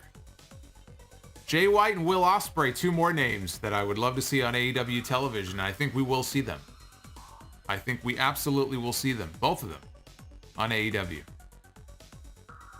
Will Ospreay also, I'm going to be calling his match on Friday night. Big main event, the Amazing Red. One-on-one against Will Ospreay, the real IWGP Heavyweight Champion, as he calls himself. It is Red Ospreay Part 2. Friday night, House of Glory. Jamin John, most disappointing wrestling dream match. Shawn Michaels against Mr. Perfect at SummerSlam 93. Or Bret Hart against Sting at Halloween Havoc 98. I don't really remember the Bret Hart-Sting match at Halloween Havoc. I do remember Shawn Michaels and Mr. Perfect being disappointing, even back as a younger fan where I wasn't hung up so much on work rate per se. It was disappointing and a very lackluster finish to that match also. Bulu Fatulu, better stoner duo, Craig and Smokey from Friday or Seth Rogen and James Franco from Pineapple Express? I will go Pineapple Express. Steven Chappa with the $9.99. Thank you, Steven. Have fun doing commentary at Hog this Friday. Thanks in advance for the content this upcoming weekend. Well, you are quite welcome, sir. Bulu. Keep or delete. Bret Hart in 1997 or DDP in 1997? Who had the better year? DDP had a breakout year for sure, but man, Bret Hart in 1997, oh, I can't vote against that. Arguably, Bret's best year. I prefer Bret, in ring. I prefer 93, 94 Bret Hart, ring-wise. Had a lot of great matches those years.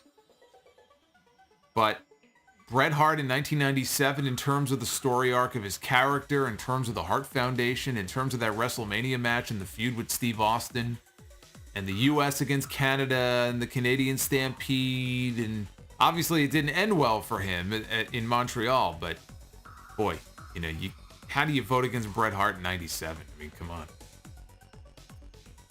Bulu says, would you rather fight Indians with Nick Cage or fight Penguins with Steven Seagal?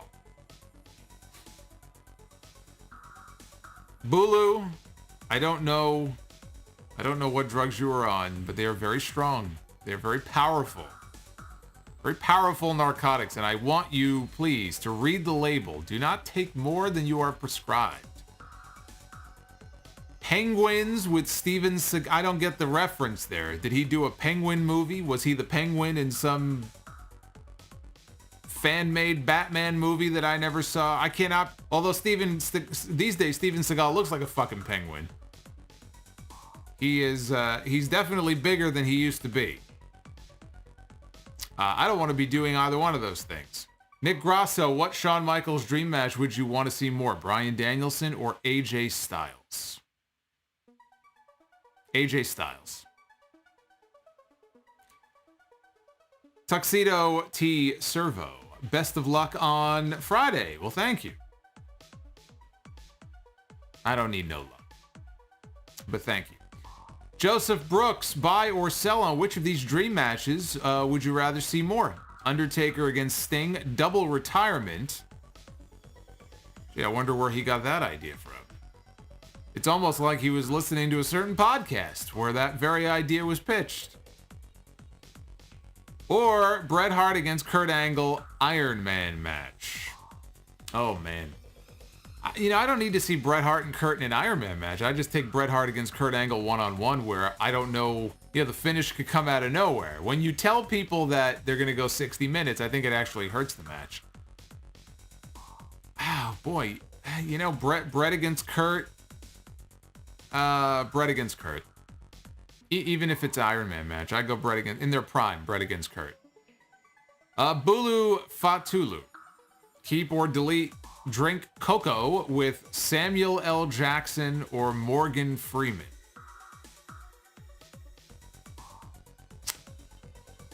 I would say Morgan Freeman. Morgan Freeman has the voice of God. I would just sit there drinking my tea or cocoa and just listen to him. I mean, I would put the fucking the phone book or the dictionary in front of him and just let him read it. Fire Panda, hot take, you should interview Undertaker for the 15-year anniversary of the podcast. Undertaker has done so many interviews at this point, I don't have anything left to ask him. Undertaker did no interviews for years, and all of a sudden, ever since he did that documentary, the whole Last Ride thing, he's been interviewed everywhere. I have nothing else to ask the Undertaker. Jackalope Music, Star Wars, Star Trek, and the MCU have numerous shows built from scratch to cater to kids. Not sure if there is a demand, but buy or sell on a modern Mucha Lucha equivalent as part of AEW's product mix. Mucha Lucha? Mucha Lucha.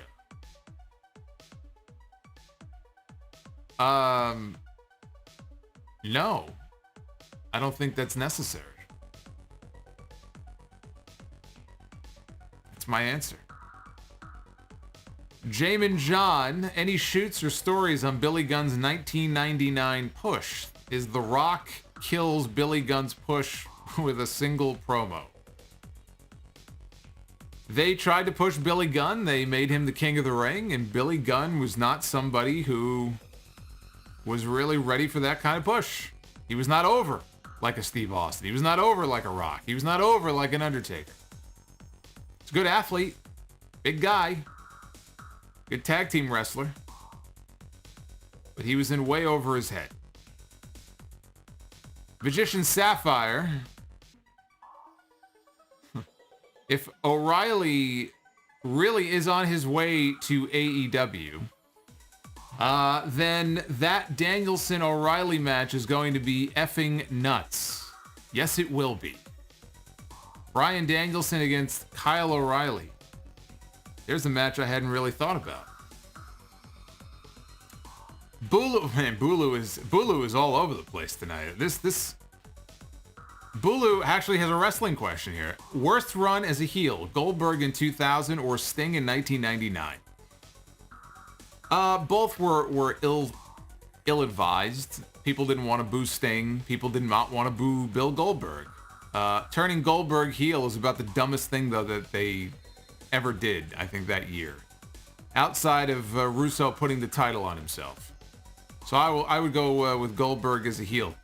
Bulu also says, better 80s bully. Biff from Back to the Future or Johnny from The Karate Kid? I'm going to go with Biff. Biff Tannen. Why don't you make like a tree and get out of here?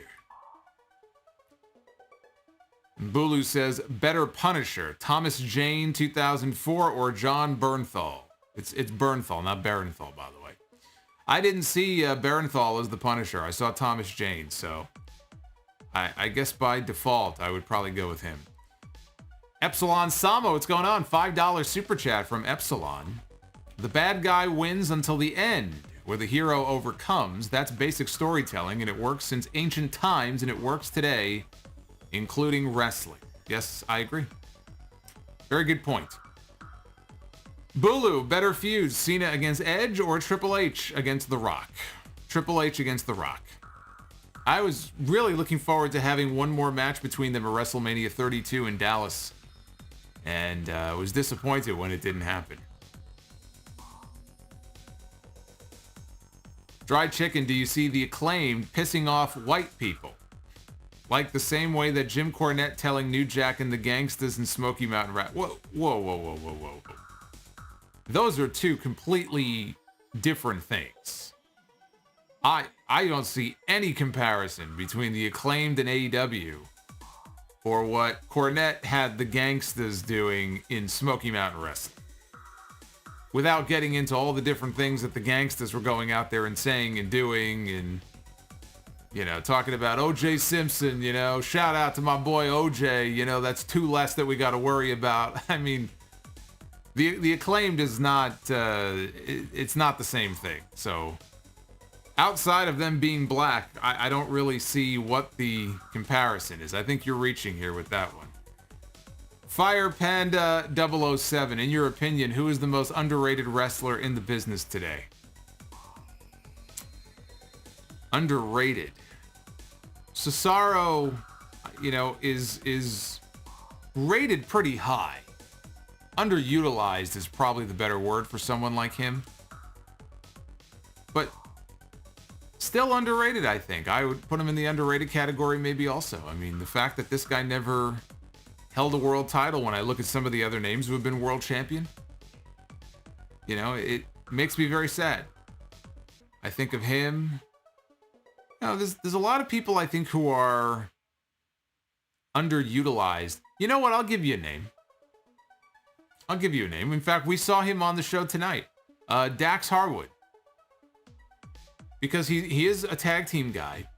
But we saw him go out there with Pac tonight and have that great match. I don't know that he gets enough credit, I think, for being as good as he is at what he does. And Cash Wheeler, too, also very, very good. But Dax Harwood, you do hear a lot of good things about him, but I still think people look at him and they don't really appreciate him for how good he really is.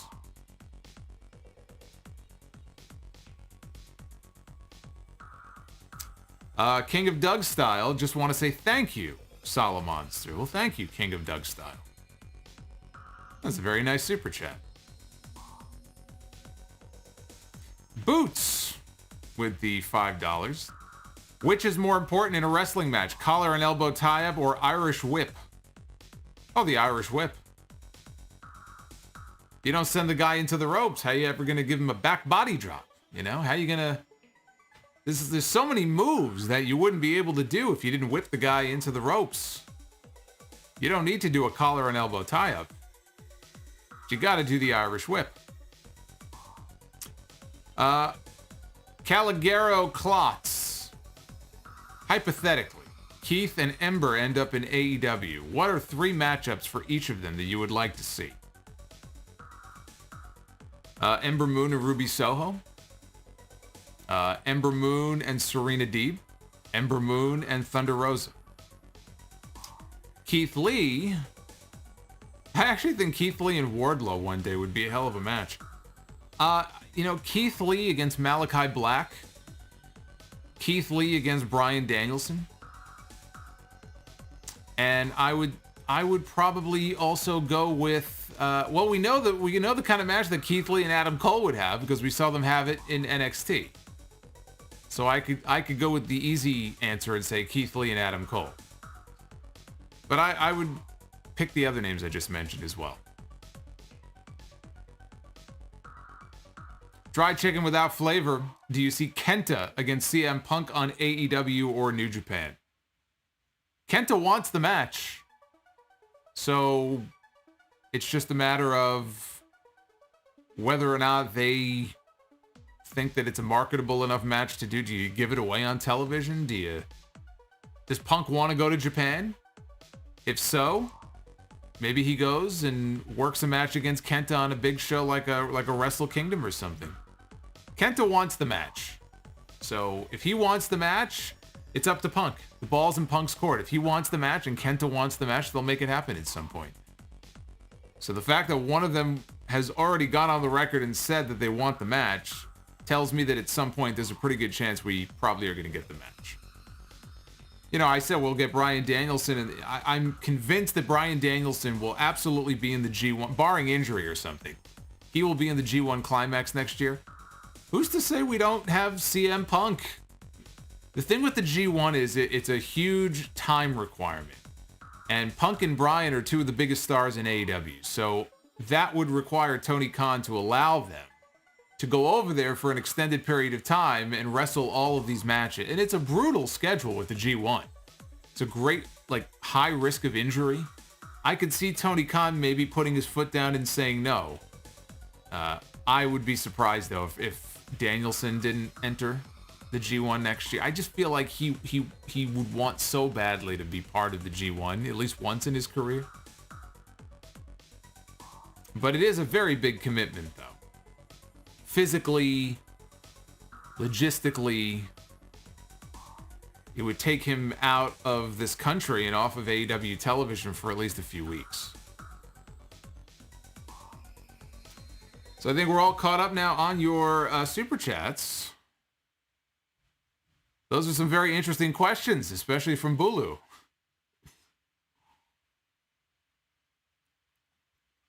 But as I say every week, I read them all. That is my promise to you. Really quick here, you can follow me on Twitter, @Solomonster is my handle on there for those of you who want to vote in the weekly Twitter poll. And we'll have another one for Full Gear as well. We always do for all the pay-per-views as well, so that is the place to go to vote. For those of you who are new here and may not be aware of that. Andrew Lima just dropped a $5 super chat. Thank you to Andrew. Let's see what Andrew has to say here. What is the "come over here and threaten me" soundbite from the intro to the sound off? It has been bugging me for years. That is Papa Monster. That is an old phone call that we recorded, that is my father's voice. That was a real estate agent who was harassing us. This is many, many years ago when I was younger. Who was calling and harassing us and harassing Mama Monster, actually. And one day, Papa Monster got really angry and said, "Let me answer the phone." So he answered the phone, and we got the whole call recorded, and it's very entertaining. And so that is what the soundbite is that you hear on the podcast every week. And I did that on purpose because I like having my mother's voice and my father's voice in the intro because it makes them part of a permanent part of the show every week. It's just like a part of them that's with me, and it's part of the show, and I love it. And it's just funny for me to hear him, basically go off on that guy. So there's your answer. Now you know. Right, now you know. Now you know where that's from. And we have one more super chat here from Fire Panda 007. Who is the best overall wrestler in AEW? It's a loaded question. Bryan Danielson is on top of his game. How do you vote against somebody like him, the matches that he's been having, right? I mean, Danielson's the total package. I mean, are we talking matches? Are we talking promos? I mean, what are we talking here? Because he pretty much does it all. It's hard to vote against him.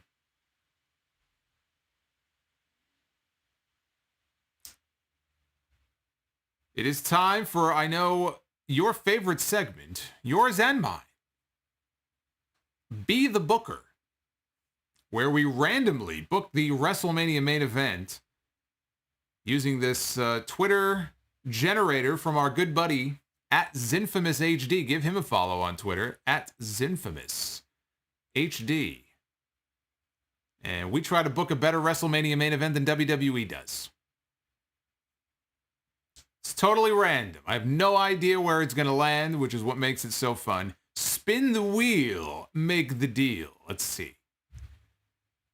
Rob Van Dam, who never did get a WrestleMania main event, but he's about to. The only question is, who's he going to face?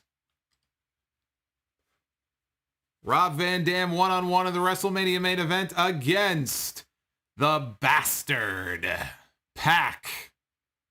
Now there's a match. Prime RVD against Pac. I like it. I don't know about you guys, but I like it. That's a winner right there. Look at the scowl on that guy's face. He looks like he just walked into a room where somebody was eating egg salad. That's the exact look I have on my face whenever somebody is either making egg salad or eating egg salad. That is exactly the face that I'm. It's fucking disgusting.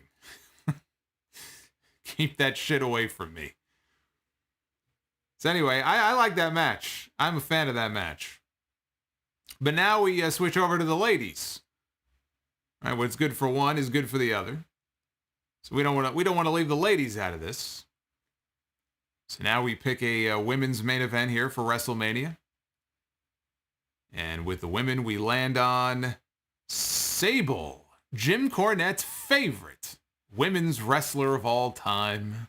Former women's champion and Playboy cover model herself, Mrs. Brock Lesnar. Sable. And who will Sable be going one-on-one against in the WrestleMania main event? Sable one-on-one with Shayna Baszler. I think I did pretty good this week. These are some marquee matches here. I mean, you take Sable back in the height of the Attitude Era. Sable was a star. I mean, Sable was outside of Austin and maybe Rock. I mean, Sable was legitimately one of the biggest stars in the entire company. And to put her in the ring with Shayna Baszler and have Shayna Baszler just beat the fuck out of her and then choke her out. I mean, what could be better for a women's WrestleMania main event? So I like it. I think I did good this week. We did good. There's your Be the Booker for this week. Proto Man says Sable is getting murdered. See, well, for those of you who don't like Sable, then you should love the idea of a Sable-Shayna Baszler match, because it would end pretty much the way that you would expect. She would put Sable to sleep. And then Shayna would have to contend with Brock Lesnar, but I think she could take him. I think she would have a fighting chance in there. Two former MMA fighters, Brock Lesnar and Shayna Baszler, one-on-one. Fire Panda 007 just wanted to say thank you for being a calming voice to listen to, and thank you for continuing the sound off for all these years. Well, Fire Panda, that is very kind of you to say. I have thoroughly enjoyed doing the show, and will continue doing the show so long as it is fun, and so long as you guys continue to listen and tune in each week. And the fact that I have, been able to grow the show is a credit to all of you, because without you subscribing and subbing and super chatting and all that, this wouldn't be possible. Dried Chicken, I would be shocked if Eddie Kingston and CM Punk goes to a time limit draw at Full Gear to be extended, or to extend their feud. Look, I think there'll be a rematch regardless of how the outcome goes. I think CM Punk is going to win. That doesn't mean that we still won't get a rematch on TV between him and Eddie Kingston. You could absolutely do a rematch, maybe with a stipulation. BG Thrilla, Hangman all day. Well, we know who he's voting for the pay-per-view on Sunday, or on Saturday, I should say. We know who he's pulling for in the main event. He's got the right idea. BG Thrilla, I like the way you think. Hangman all day. It's the only outcome is a Hangman win.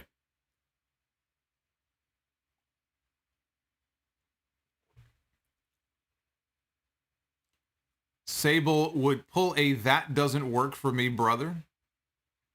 I'd like to see Sable pull that on Shayna Baszler. See how that ends for her.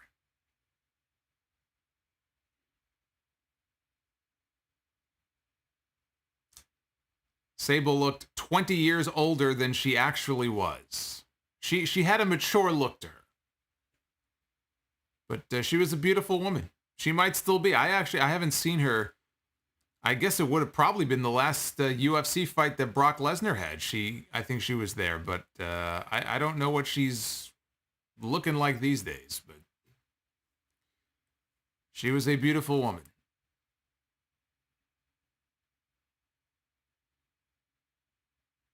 I agree. Cowdog Game says it'll be a good weekend to watch wrestling.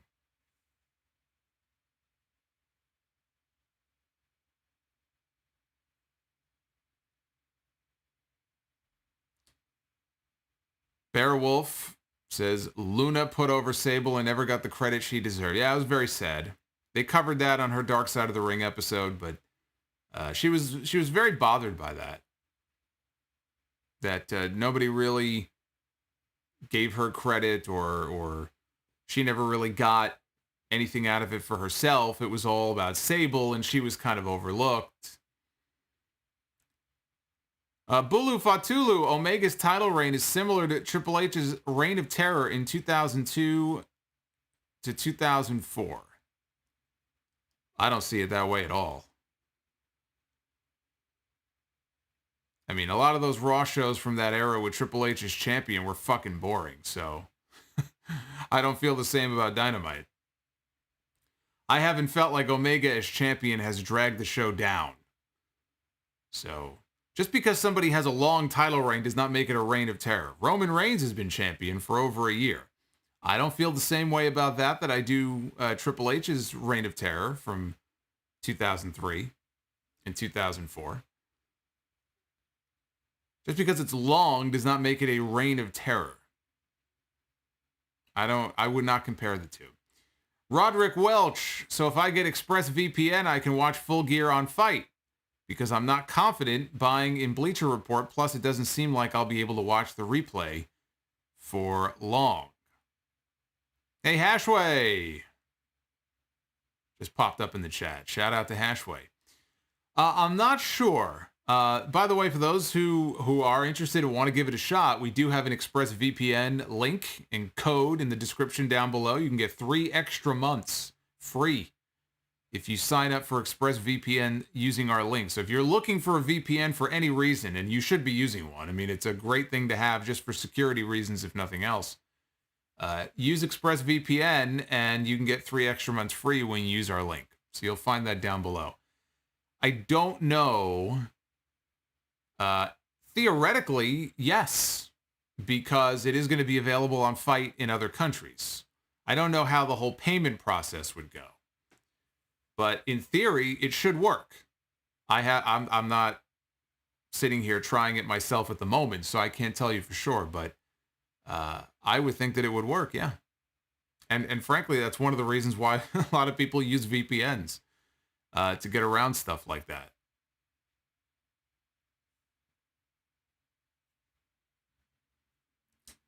Dan Teller dropping $4.99. Thank you, Dan. I think you might get the last word.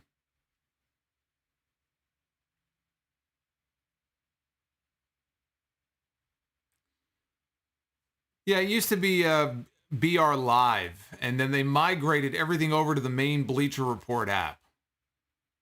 So I just hope there's no glitches and everything goes off without a hitch.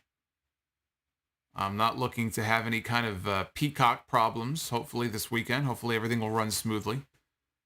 Remember that last WWE pay-per-view where we had overlapping commentary with the English and Spanish announcers? I couldn't understand a word that was going on because they were literally playing the commentary for both at the same time.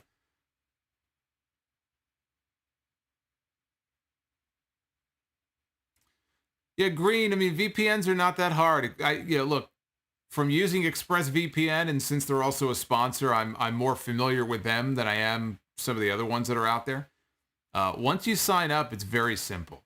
You choose your location that you want to spoof. You push a button, and that's it. You pick your location, your country, whatever it might be. You click one button, boom, it works. It worked every time that I would try something, so it's actually not that difficult if you want to give it a shot. Bulu, dropping 5 more. Edge better heel than Triple H. Unpopular opinion. Triple H was a great heel. I don't want to make it sound like Triple H wasn't a great heel. He was. And I don't know that I would put Edge over him as a heel. I'd have to think about that one. That's not a slam dunk.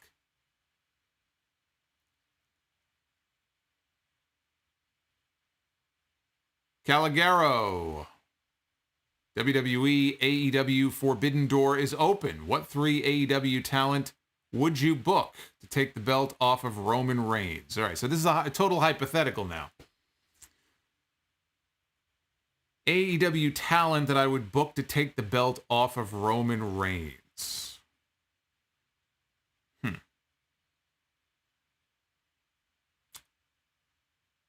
Well, look, I mean, Hangman Page is over to the AEW audience. Would he be over with the WWE audience? I think Hangman has to be on that list. He's definitely over. He's one of the most over baby faces in any of the major promotions right now. I think Hangman would be on that list. I'd give a nod to Darby, even though, Darby obviously is a smaller guy, but I would give a nod to Darby Allin. Give him some consideration, I think, for that role.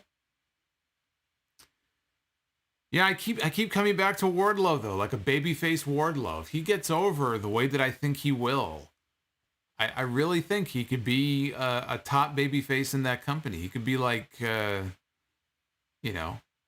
I hate even using this comparison, but like what Goldberg was to WCW, not at that level. I mean, that was a different time, and he was insanely over. But just that unstoppable force who goes in there and just wrecks shit. You know what I mean? And the fans, he doesn't have to go out and have long matches or anything like that. He just, he goes out there and beats people up and goes back to the locker room and puts on a mean face and gets over as a big badass.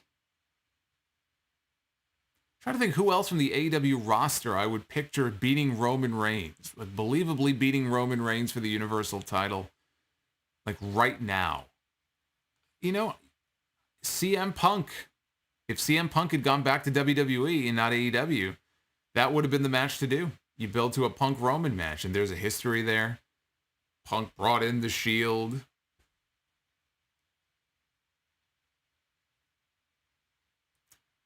Yeah, dry chicken. I don't know if Sammy is ready for that spot yet. One day, but I don't know. Sammy Guevara beating Roman Reigns. I'd go Darby over Sammy right now.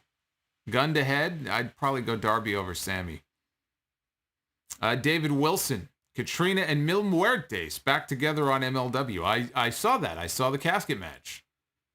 There was a casket match on MLW television, and Carly, can't call her Katrina, so they call her Carly, is reunited with Mil Muertes. They are a great combo together. Twitch H. I use Sling TV and can buy the pay-per-view on that if I want. I don't know about other streaming apps. Maybe other people know.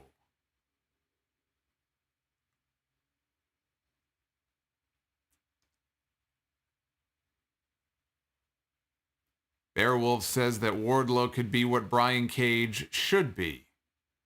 Yeah, Brian Cage has just completely been phased down. I would love to know the real reason why. Green says, what about turning Jungle Bot? Jungle Bot? Is that what he is? Is he an android? I am Jungle Bot. This is why I can cut promos. What about turning Jungle Bot heel in a few years? Completely... Oh boy, you guys are chatting too quickly here. Completely change his gimmick.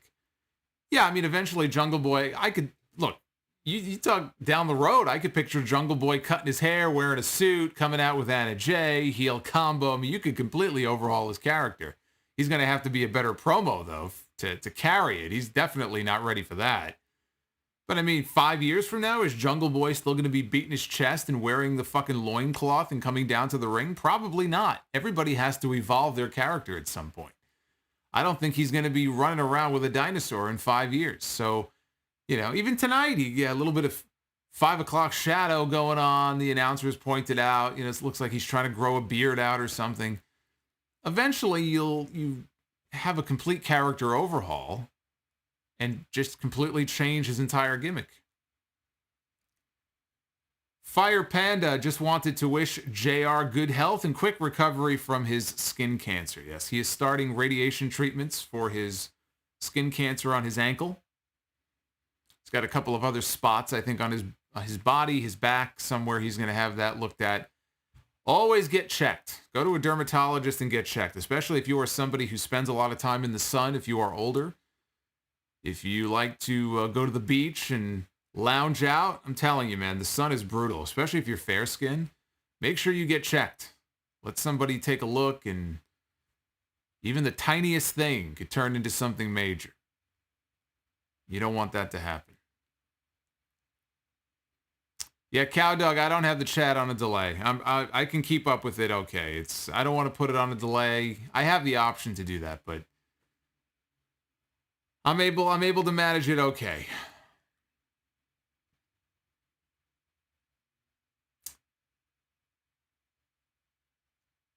Dan, thank you for the very nice words. Yeah, I know Jay. I've interacted with Jay Aletto online. Good dude. So thank you for that. Have I seen the movie Thursday starring Thomas Jane? Very underrated movie. It gives you Pulp Fiction vibes. Thursday. I've seen Friday. I've not seen Thursday. I've never even heard of that movie. Green says Hollywood Jack Perry. I'm telling you, you could do a total character overhaul. He can embrace, you know, he comes from a Hollywood family, right? His father and everything. Hollywood Jack Perry could only just be a few years away. But he's got to improve on promos to make it work, I think. But you put him and Anna Jay together as a combo?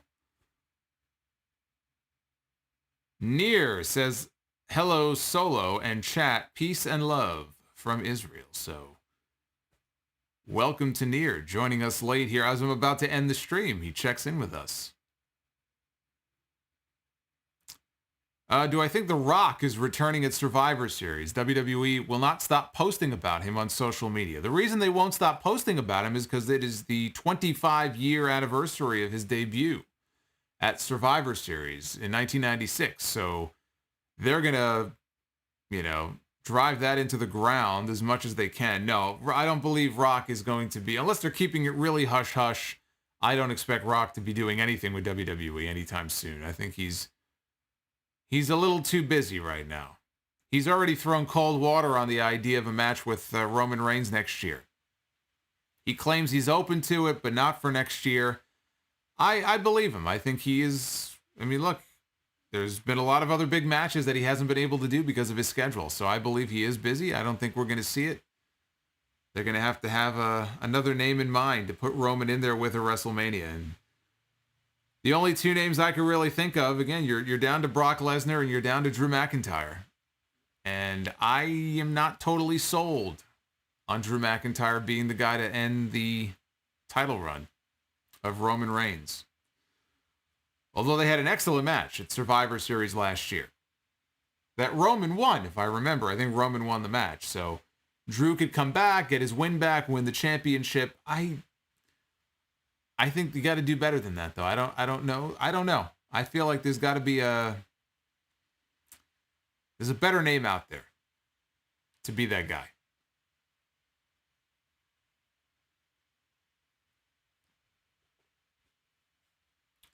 Adonis said, did I hear about Kevin Owens possibly turning heel? I've been pitching a Kevin Owens heel turn now for many, many weeks. What we saw at the end of Raw Monday night, I don't believe was a heel turn. So for the people who think he turned heel on Monday, I could be wrong. Maybe they go on the air next Monday and he's a heel. I didn't see that as a heel turn. I saw that as somebody who snapped, who was very frustrated, and I think they're building to an eventual triple threat with Big E, Kevin Owens, and Seth Rollins. I don't know that that was a heel turn.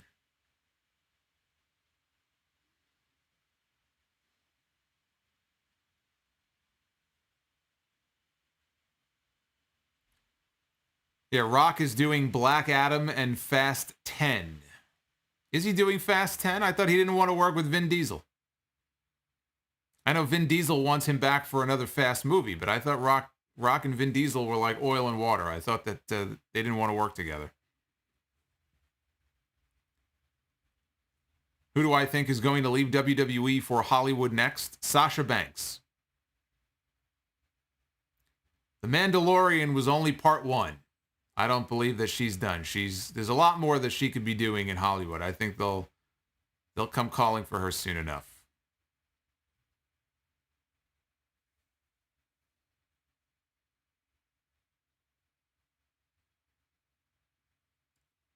Radical Velocity really wants a bar story to close out the stream.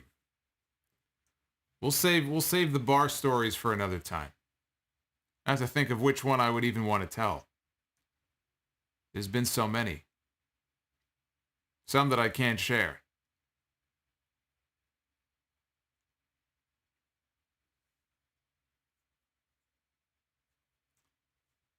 What are my thoughts on the WWE Xavier Woods up, down, down situation? I'll talk more about that on the podcast on Sunday.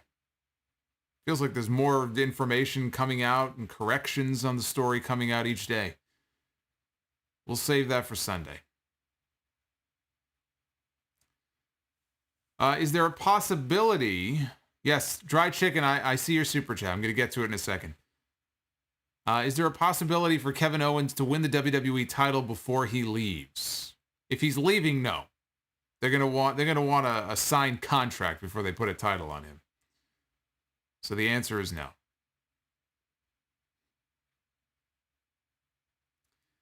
Dry Chicken says, do you see Ricky Starks taking the AEW Diamond Ring? Also, which faction in AEW should be deleted? The Hardy Family Office. I'm no fan of the Dark Order, but I will go Hardy Family Office. The diamond ring, I don't know. Is the diamond ring even officially recognized anymore? I mean, are they doing a new one every year? I feel like they've just it's become a gimmick for MJF and nothing more. As long as he's got that FTW title, I don't think Ricky Starks is taking any diamond rings. And I'm convinced the reason we're not seeing Ricky Starks in the ring much is because he's still recovering from that broken neck that he suffered. He came back within a few months, but I don't think he was fully healed. He barely wrestles. There's got to be a reason for that. It has to be an injury reason.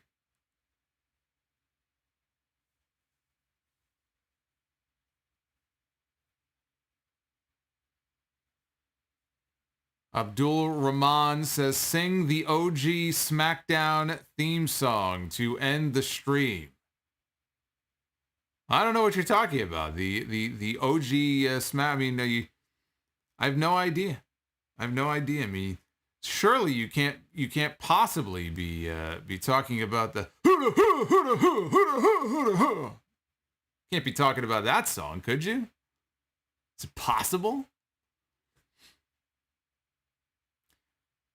Gyro Splater. What is the likelihood of an AEW versus New Japan Wrestle Kingdom this year? Very, very low. Very, very low. To do that would require far too many AEW talents to be part of the show where it would not be feasible. For them to go to Japan, to be out of the country, to be off television. You could have one, maybe two AEW talents work Wrestle Kingdom, but to do a real head-to-head super card, there's no way. Logistically, it just doesn't work. Why would Tony Khan? why would he allow any more than one or two people at a time to go work over there? He needs them here. I don't think it works. Not for Wrestle Kingdom. Maybe they could do something here on American soil if New Japan sends enough of their talents, maybe to the States.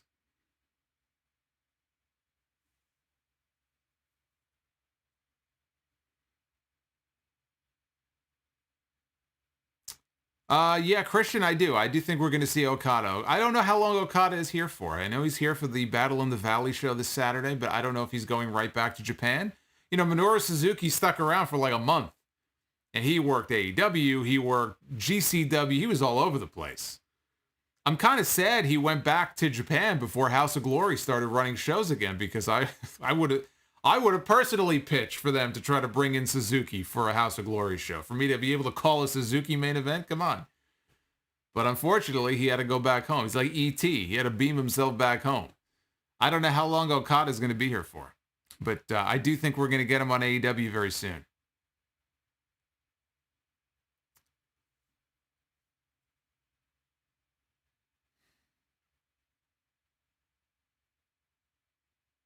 All right, I think we're good.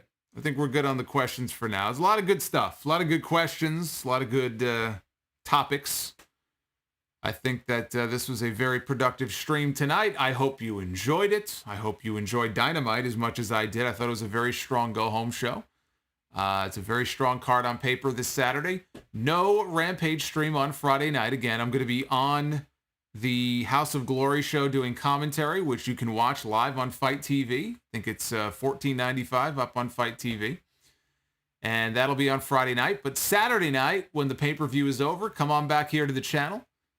Hit that sub button. When the event page goes up, you should get the notification for it. You can come back to the chat and hang out with us. And do hit that like button on your way out.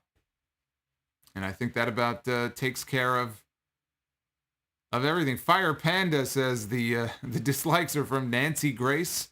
It's not Nancy Grace. Remember what I called her. Her name is not Nancy Grace. Her name is Nancy Disgrace. That will always be her name, because the woman is an absolute disgrace. She is a disgrace to all humanity. I wanted to end the stream on a positive note, and now you have me going off on Nancy Disgrace. But she is. She's a witch. All right, guys. I will see you Saturday night. And maybe I'll even see some of you at the building, at the venue on Friday night for the Hog Show. But I'll see you for the Full Gear review Saturday night. Late night. on Saturday. Until then, take care, guys.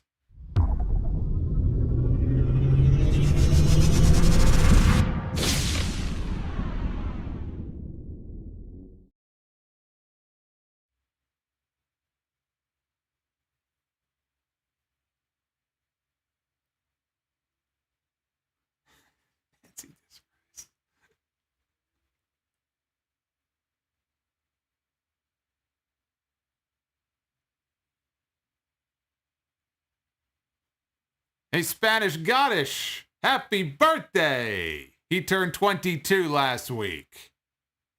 Drink it up, my friend. I'll see you guys on Saturday.